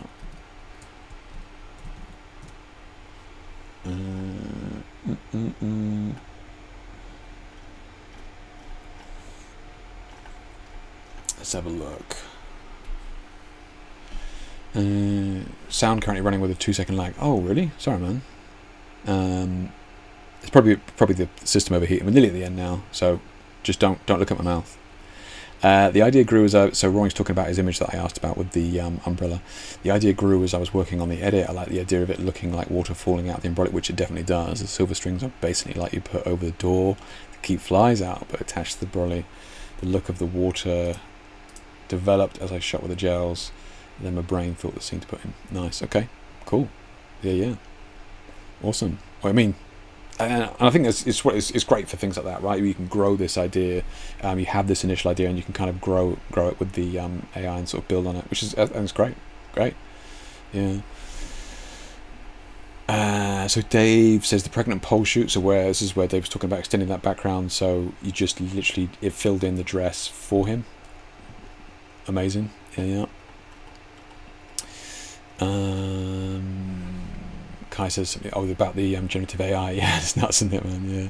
Steve says, have you seen that the new AI app that allows you to change the angle of the photo, move the face direction? I have seen that, because that's been a thing in the past with lighting, which has always been nuts to me. But yeah. Roy says that warning is a bug. What do you mean it's a bug? Like, so in the real version you can generate as many boobs as you want, or like what's the deal with it? Just hit generate again. Got it multiple times with the pole shots. Oh really? Oh, okay, guys. Okay. I managed to trick it. Like, I'm onto it. I'm onto them. Brett says I did play with the crop a lot and putting the eyes at the top third line, ending up showing the top of the chest. Gotcha. You got to watch out for that. You get told off. Yeah, Photoshop tell you off for that. And that longer tattoos I thought was distracting. Gotcha. So she had tattoos there that you're cropping out. Gotcha. I think to the shape of the headpiece made it harder to get a decent crop. Fair enough, man. Yeah, fair enough. Yeah. Hey, no worries, Roaring. Yeah, take care, buddy. Yeah, thanks for hanging out.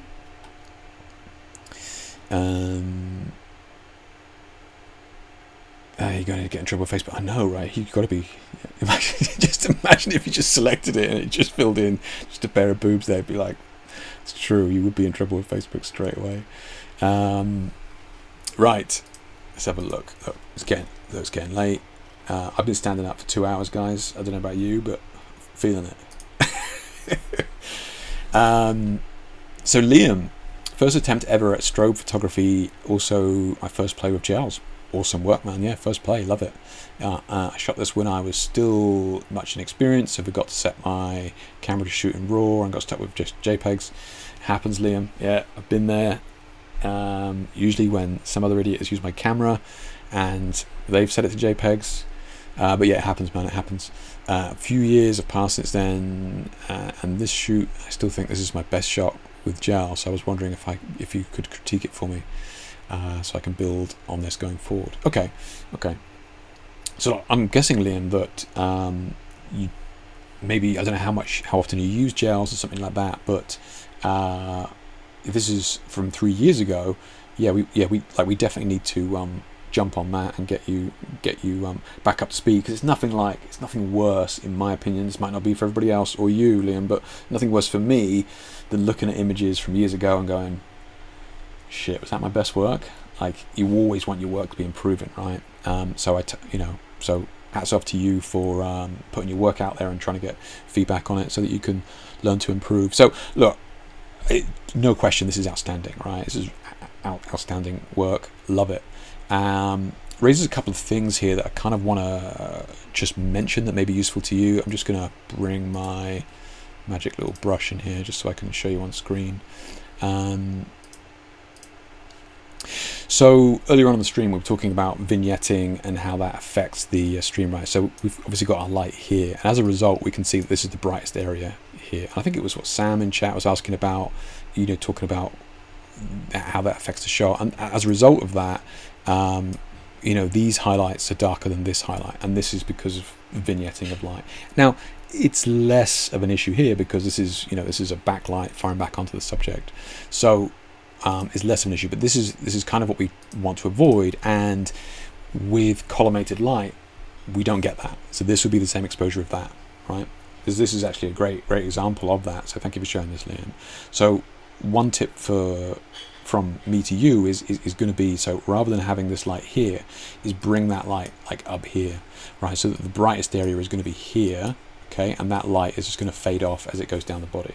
So by having that light up higher like that, it's going to draw our attention to the face of our subject, and then our face is going to naturally, or our eyes are going to naturally fall down the body, as it were.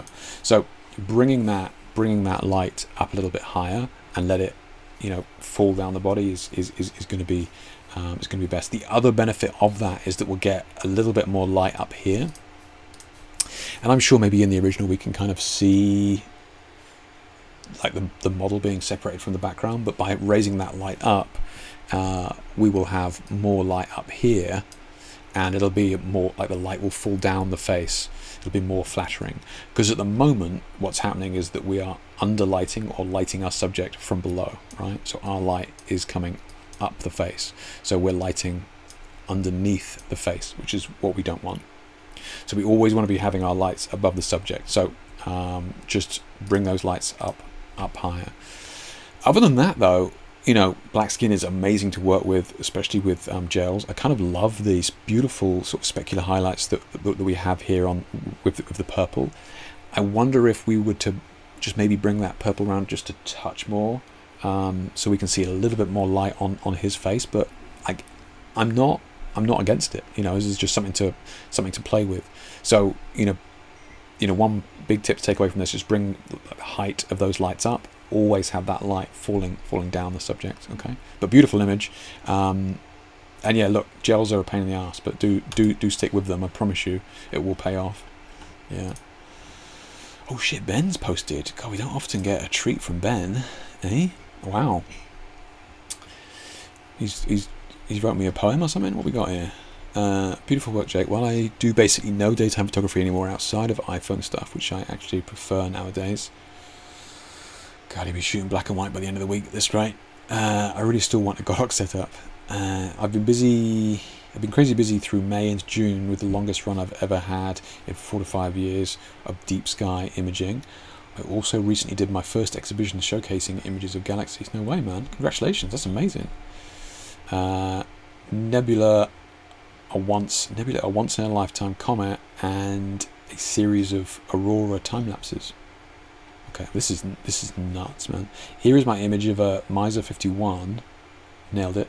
The Whirlpool galaxy is located 23 million light years away in the constellation of Ursa Major, as one of the most beautiful galaxies. Yeah, no shit, man, that's nuts. It's actually a pair of galaxies, with the smaller orange galaxy being a companion to the larger bluish M51 galaxy. M51, a classic. I think we can all agree M51 is like one of the greats.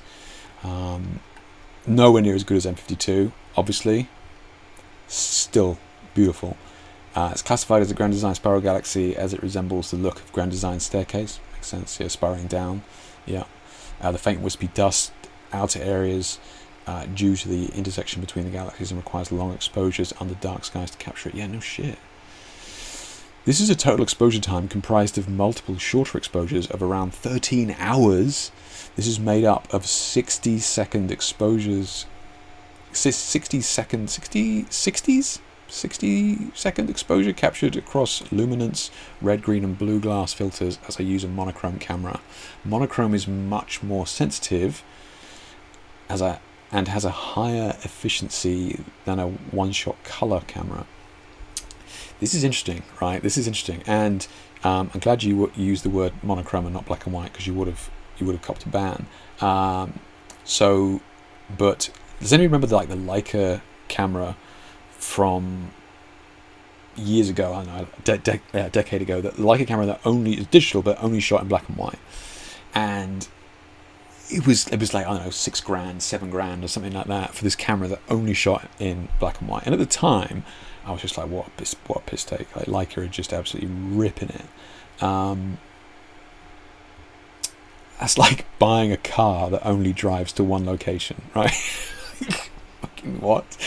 Now, the argument or the counter argument that was given to me at the time was what Ben's talking about here with regards to stripping away the colors. You actually get a cleaner black and white image rather than dealing with the RGBs and converting it, yada yada yada. So interesting to see Ben kind of like confirming that at the ultimate like nth degree of detail by actually shooting many multiples in monochrome and then combining them with the filters. Nuts, absolutely nuts, mate. Yeah, crazy.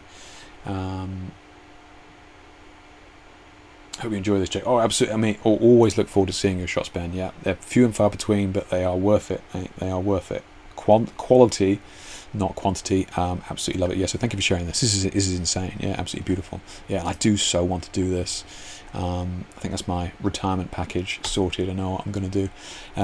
Also, just want to quickly show my 2018 photo of the same galaxy. Oh, no way. This was one of my very first photos I captured while my equipment has changed. It's more experienced than anything, I bet. So let me know what to change. My current setup uses only a 9 megapixel camera. Meanwhile, this was shot on a 20 megapixel. Crazy, man. Oh, here it is. Behind the scenes of the setup I think might be needed. Whew, mate, that lens though. All right, Ben coming here, just, you know, whipping it out. Monster, mate. Fair play, fair play. Oh yeah, thank you for sharing that, Ben. I know you've been busy with bits and pieces, but yeah, absolutely incredible, gorgeous. Yeah, super jealous. Would absolutely love to do this at some point myself. Yeah, hands down.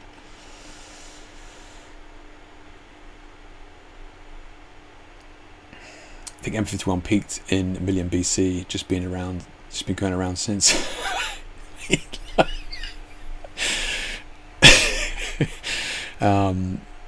So on trend now. 51 is just bang on trend at the moment. Pentax just released a monochrome sensor camera late 2022. The Mica made one new in 2020. Oh, was it 2020 even? Yeah, it is weird. Yeah, it is weird. Jake, is there a reason you haven't moved from your DSLR mirrorless to the Z8 or Z9? Whew, that's a conversation, Sam. It's just a multitude of reasons, really. The main one being is that I kind of believe that it's the lighting, not the camera, and it's look, don't get me wrong. I think if I was to move to the mirrorless, I'd like to move to mirrorless medium format, right, to get that richer depth of field that you get with a larger sensor. Mirrorless is fine, but it's like, and they take great pictures. Of course they do. Yeah, I mean, it's kind of they just don't grab me, you know. And I think that it's more about the more about the lighting, really. I think you can take an amazing image with a great camera and a crappy camera, but you can't take an amazing image with great light and crappy light. It's not really an answer, but it's just it's kind of a mix of just me being lazy. If Nikon was like, here's a Z9, I'd be over the moon, of course. Easy mode, right? But for the time being, I was kind of tempted by the Fuji GFX for a time, because that's medium format, but the chip is only slightly bigger than 35mm. It kind of sneaks in under the definition of medium format a little bit, but I think they've designed those lenses, like with the circle of, the circle from those lenses is throwing a far bigger image than the sensor, so I think that they've built in some longevity in their lenses. So I think that they plan on releasing I have no evidence of this, by the way, I have no insider knowledge, I'm just saying, based on those lenses, I think that they plan on bringing out a bigger chip. So we shall see. Yeah, we shall see. Yeah, exactly, Dave. If it ain't broke, don't fix it. Yeah, and that, plus I'm tight. I'm just a tight bastard. Yeah. Exactly right. Exactly, Sam. Yeah, it's okay to make it poor. Yeah, I mean, you guys hit the nail. It's just, yeah, just being tight. Really, it's like, well, you know. Right, Christina, how are we doing? Let's have a look. So, shot a golden hour in a field of lupins, used Godox 8100 with magnetic diffuse dome, nice, and Fuji XH2S. I'm not familiar with that. And XF23. Okay, interesting. Not familiar with that. Beautiful, beautiful. Love the kind of colouring that you've gone for here. Kind of interesting with where you've positioned the model with the light as well. Like in cinema, we would refer to this as upstage light, where the light is kind of behind the subject and like coming across like this. Kind of, and I presume you've used the Godox 8100 with the dome. So I presume what you've put the dome on the left and using the sun as that upstage light. Nice. Okay. Yeah. Beautiful. Beautiful. Like, I don't think there's anything wrong with the colour in this at all. You know, I think it's beautiful what you've done. I don't know. I just want to maybe just come in there with.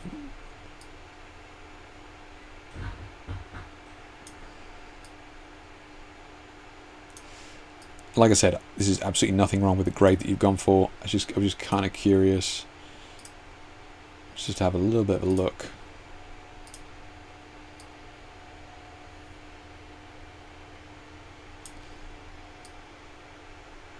Just to give it just an editorial grade to it, just out of curiosity.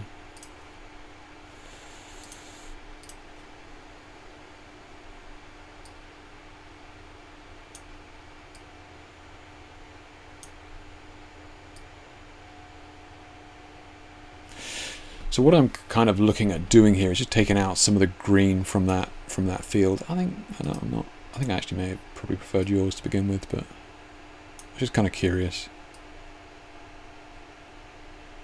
Yeah, I think it maybe is too much on the green, but like I said, I love what you've done. Yeah, I'm just really playing with it. Something like that. Yeah. Just take out some of that yellow and just pump in some of the just to warm it up, just to tie in these colours here a little bit. You know, the browns of the hair and the skin and these plants here. Again, just thinking about tightening up that colour palette. Yeah. Beautiful shot though. Yeah, love it. Natural light. Right, how many we got here? We need to. Oh shit, we got Anubis down there. He was the first to post as well. Bless him. We better include his. So we've got Tony and Dave Cosplay here. Says, here is something trying to use the Photoshop new features in a good light.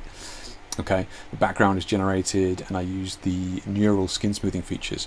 Interesting. So Tony and Dave here is just saying that adding the background with AI and actually doing the skin smoothing with the neural skin smoothing features again, which is kind of like a progressive. Well, it's just a filter basically, and you know his point here of trying to use the features in a good light, because you know there's certainly been a lot of backlash around the generative AI. You know, Vlad won't even turn up to my streams anymore, so there is certainly a lot of negative press from the photographic side of things, and you know the other side of the industry is like, oh my god, this is amazing, this is a game changer, and then the other half is like, oh, ban it. And I like what you guys have done. Would we have known that you'd use generative AI in the background? No, I don't think so. So yeah, I would agree. I think, you know, using it in a more subtle light, which is really cool. Yeah, beautiful. Yeah, great job. Love it. I presume she's wearing contacts, right? Coloured contacts.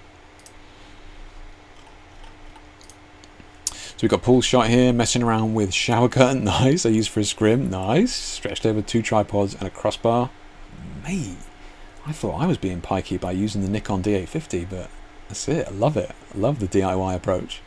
Godox 8400 to light for key, and then Godox 8200 to rim light camera right, and an Electron D light for some color on the background. Nice. I also used a diffusion filter to help give this overall effect. Big win for the diffusion filter. Paul, are you shooting Sony with a diffusion on it? Love it. Didn't you mention that earlier on? That's hilarious. Love it.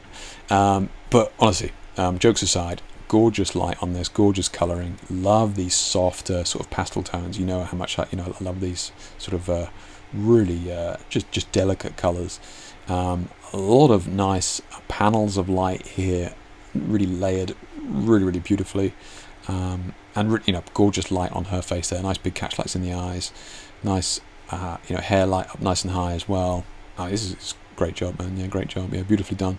Yeah, really nice. And the grade is nice as well. Whatever you've done to it. You've just lifted some of these shadows, I would think, in post, and I think it works really well. Again, that may be the filter actually, but either way, yeah, love it. Yeah. Good job. Oh, we got Kai's one here. Everybody who attended the stream is at the end. I apologize, guys. Wanted to mirror her dress with the lighting and then make things pop. Taking your lesson about colors, hitting shadows to heart. Also shoot with some pure gels, but nudity and despite the black parts. Okay, gotcha. So you're saying without the outfit. Gotcha. So this is cool. So what Kai's doing here is he's just trying to add some color to these shadows, not only behind the model, but also like the shadow detail on the legs and stuff here, which is nice. Again with this one, Kai, I would just be tempted just to add a little bit of extra light back there, like or into the shadows. Photoshop, hello, thank you. So we got here. So just use the exposure and just bring up this base point here, just to give us a little bit of. I'm just never a fan of like these heavy black shadows. That's all. It might be a bit much. I can't. Once I'm looking into a big bright light into my face. So if it is a bit much, I apologise.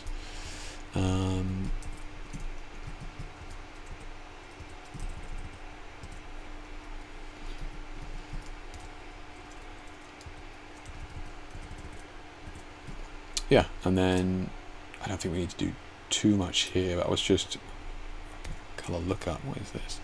I was just kind of looking at the face here, just in terms of it being a little bit yellow.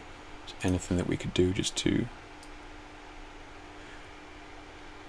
kind of do that. So just to add some blue to that to just to ease that off. Okay, yeah. So yeah, my only concern was just it being just a little bit heavy in the background in terms of shadows and that sort of thing. And I think we might be able to do something with the grade to try and tie some of these colors with the dress and this in just a little bit tighter. So, I mean, even something like selective color, you could get away with maybe tying some of these in a little bit more.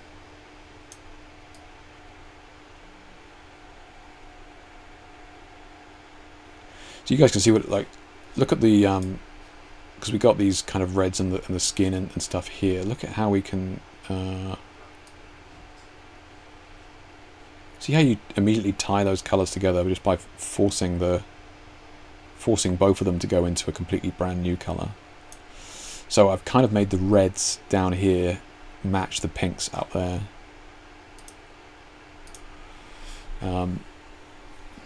Again, just thinking about tightening up the palette. But yeah, overall I think really cool.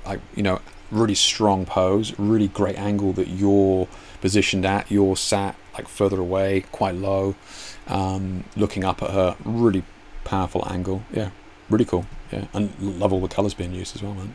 Really good.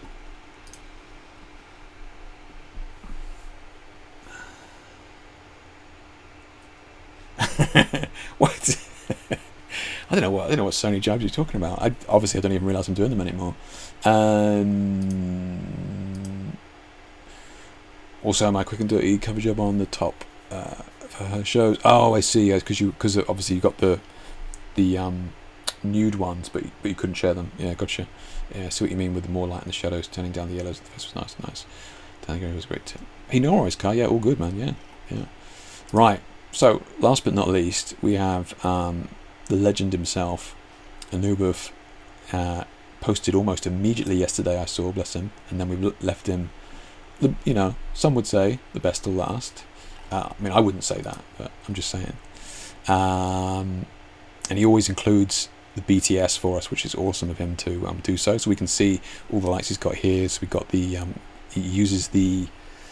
He's sponsored by was it Nanlite now? I think what they call the Pavo tubes or something like that. And he even gives us a light diagram as well. God, look how detailed he is. Jesus, what a professional, eh? He spoils you lot. He does. But yeah, beautiful image. I find it interesting, right? Because obviously I saw this image. I didn't notice this here, and now you see the BTS, and that's all I can see. But you just don't notice it, right? I kind of find it because the brain sees this and like knows that there's orange light up there.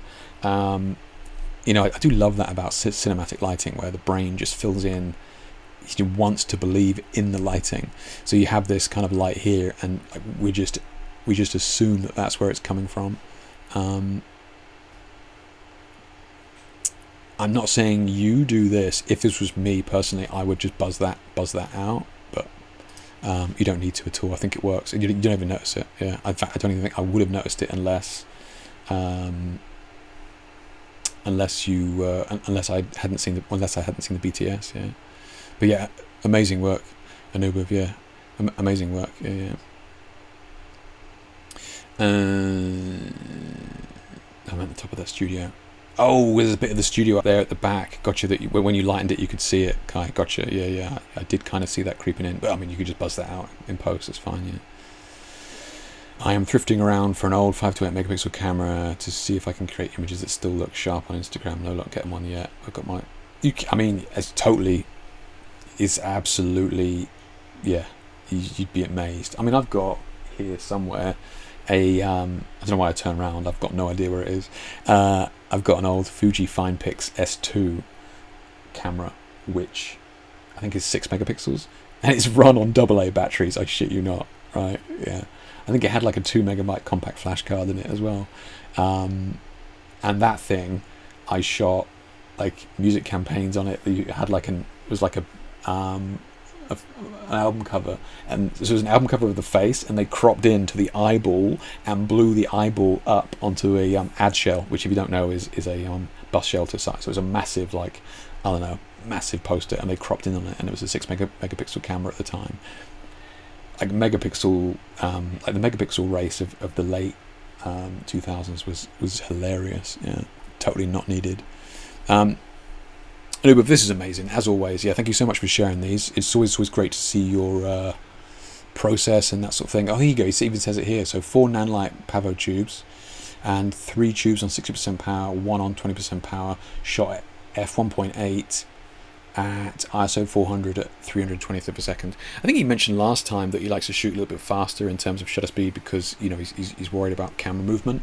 But if you were shooting this at a 60th of a second, you could get that down to ISO 100, right? So you go 125th and then a 60th, so 2 stops, so 200, 100. So like these tubes are certainly viable because they're quite a distance away from her. Yeah, really cool. That was your first one, 6 megapixel 350D. Interesting, yeah. No, the Fuji FinePix S2 was definitely my first one, yeah. All right, guys. I'm sorry if I sort of ran through these images at the end, but you guys just kept me rambling about the spotlight here. I just didn't have a chance to spend all the time needed on them. But thank you so much to everybody that posted an image. Look, it's absolutely incredible caliber of work being shared here. I feel so just humbled by the level of work being shared here. I mean, obviously everybody starts somewhere, so I don't mind if people's work is still learning and that sort of thing, of course, but like the quality of work being shared here is outstanding. Yeah. So thank you for sharing it. It's always a pleasure to go through it, see what you guys are working on. Thank you for also hearing me ramble on about this. I'll obviously keep you updated. I'll try and get a chance to use it in some shoots coming up, and I'll be putting an article together and stuff about it anyway, so keep an eye out for that. My foreign brethren who are interested in any of my workshops, don't forget, I do all of my training events online as well. Everything from using just using gels in general, so how to avoid color contaminations and all these sorts of things, from projectors to working, how to create big lighting setups in small home studios and that sort of thing. Softer pastel lights, long exposure. Oh, there's the gel one. Yeah, how to get like richer colors, and of course my cinematic one as well. So yeah, check those out.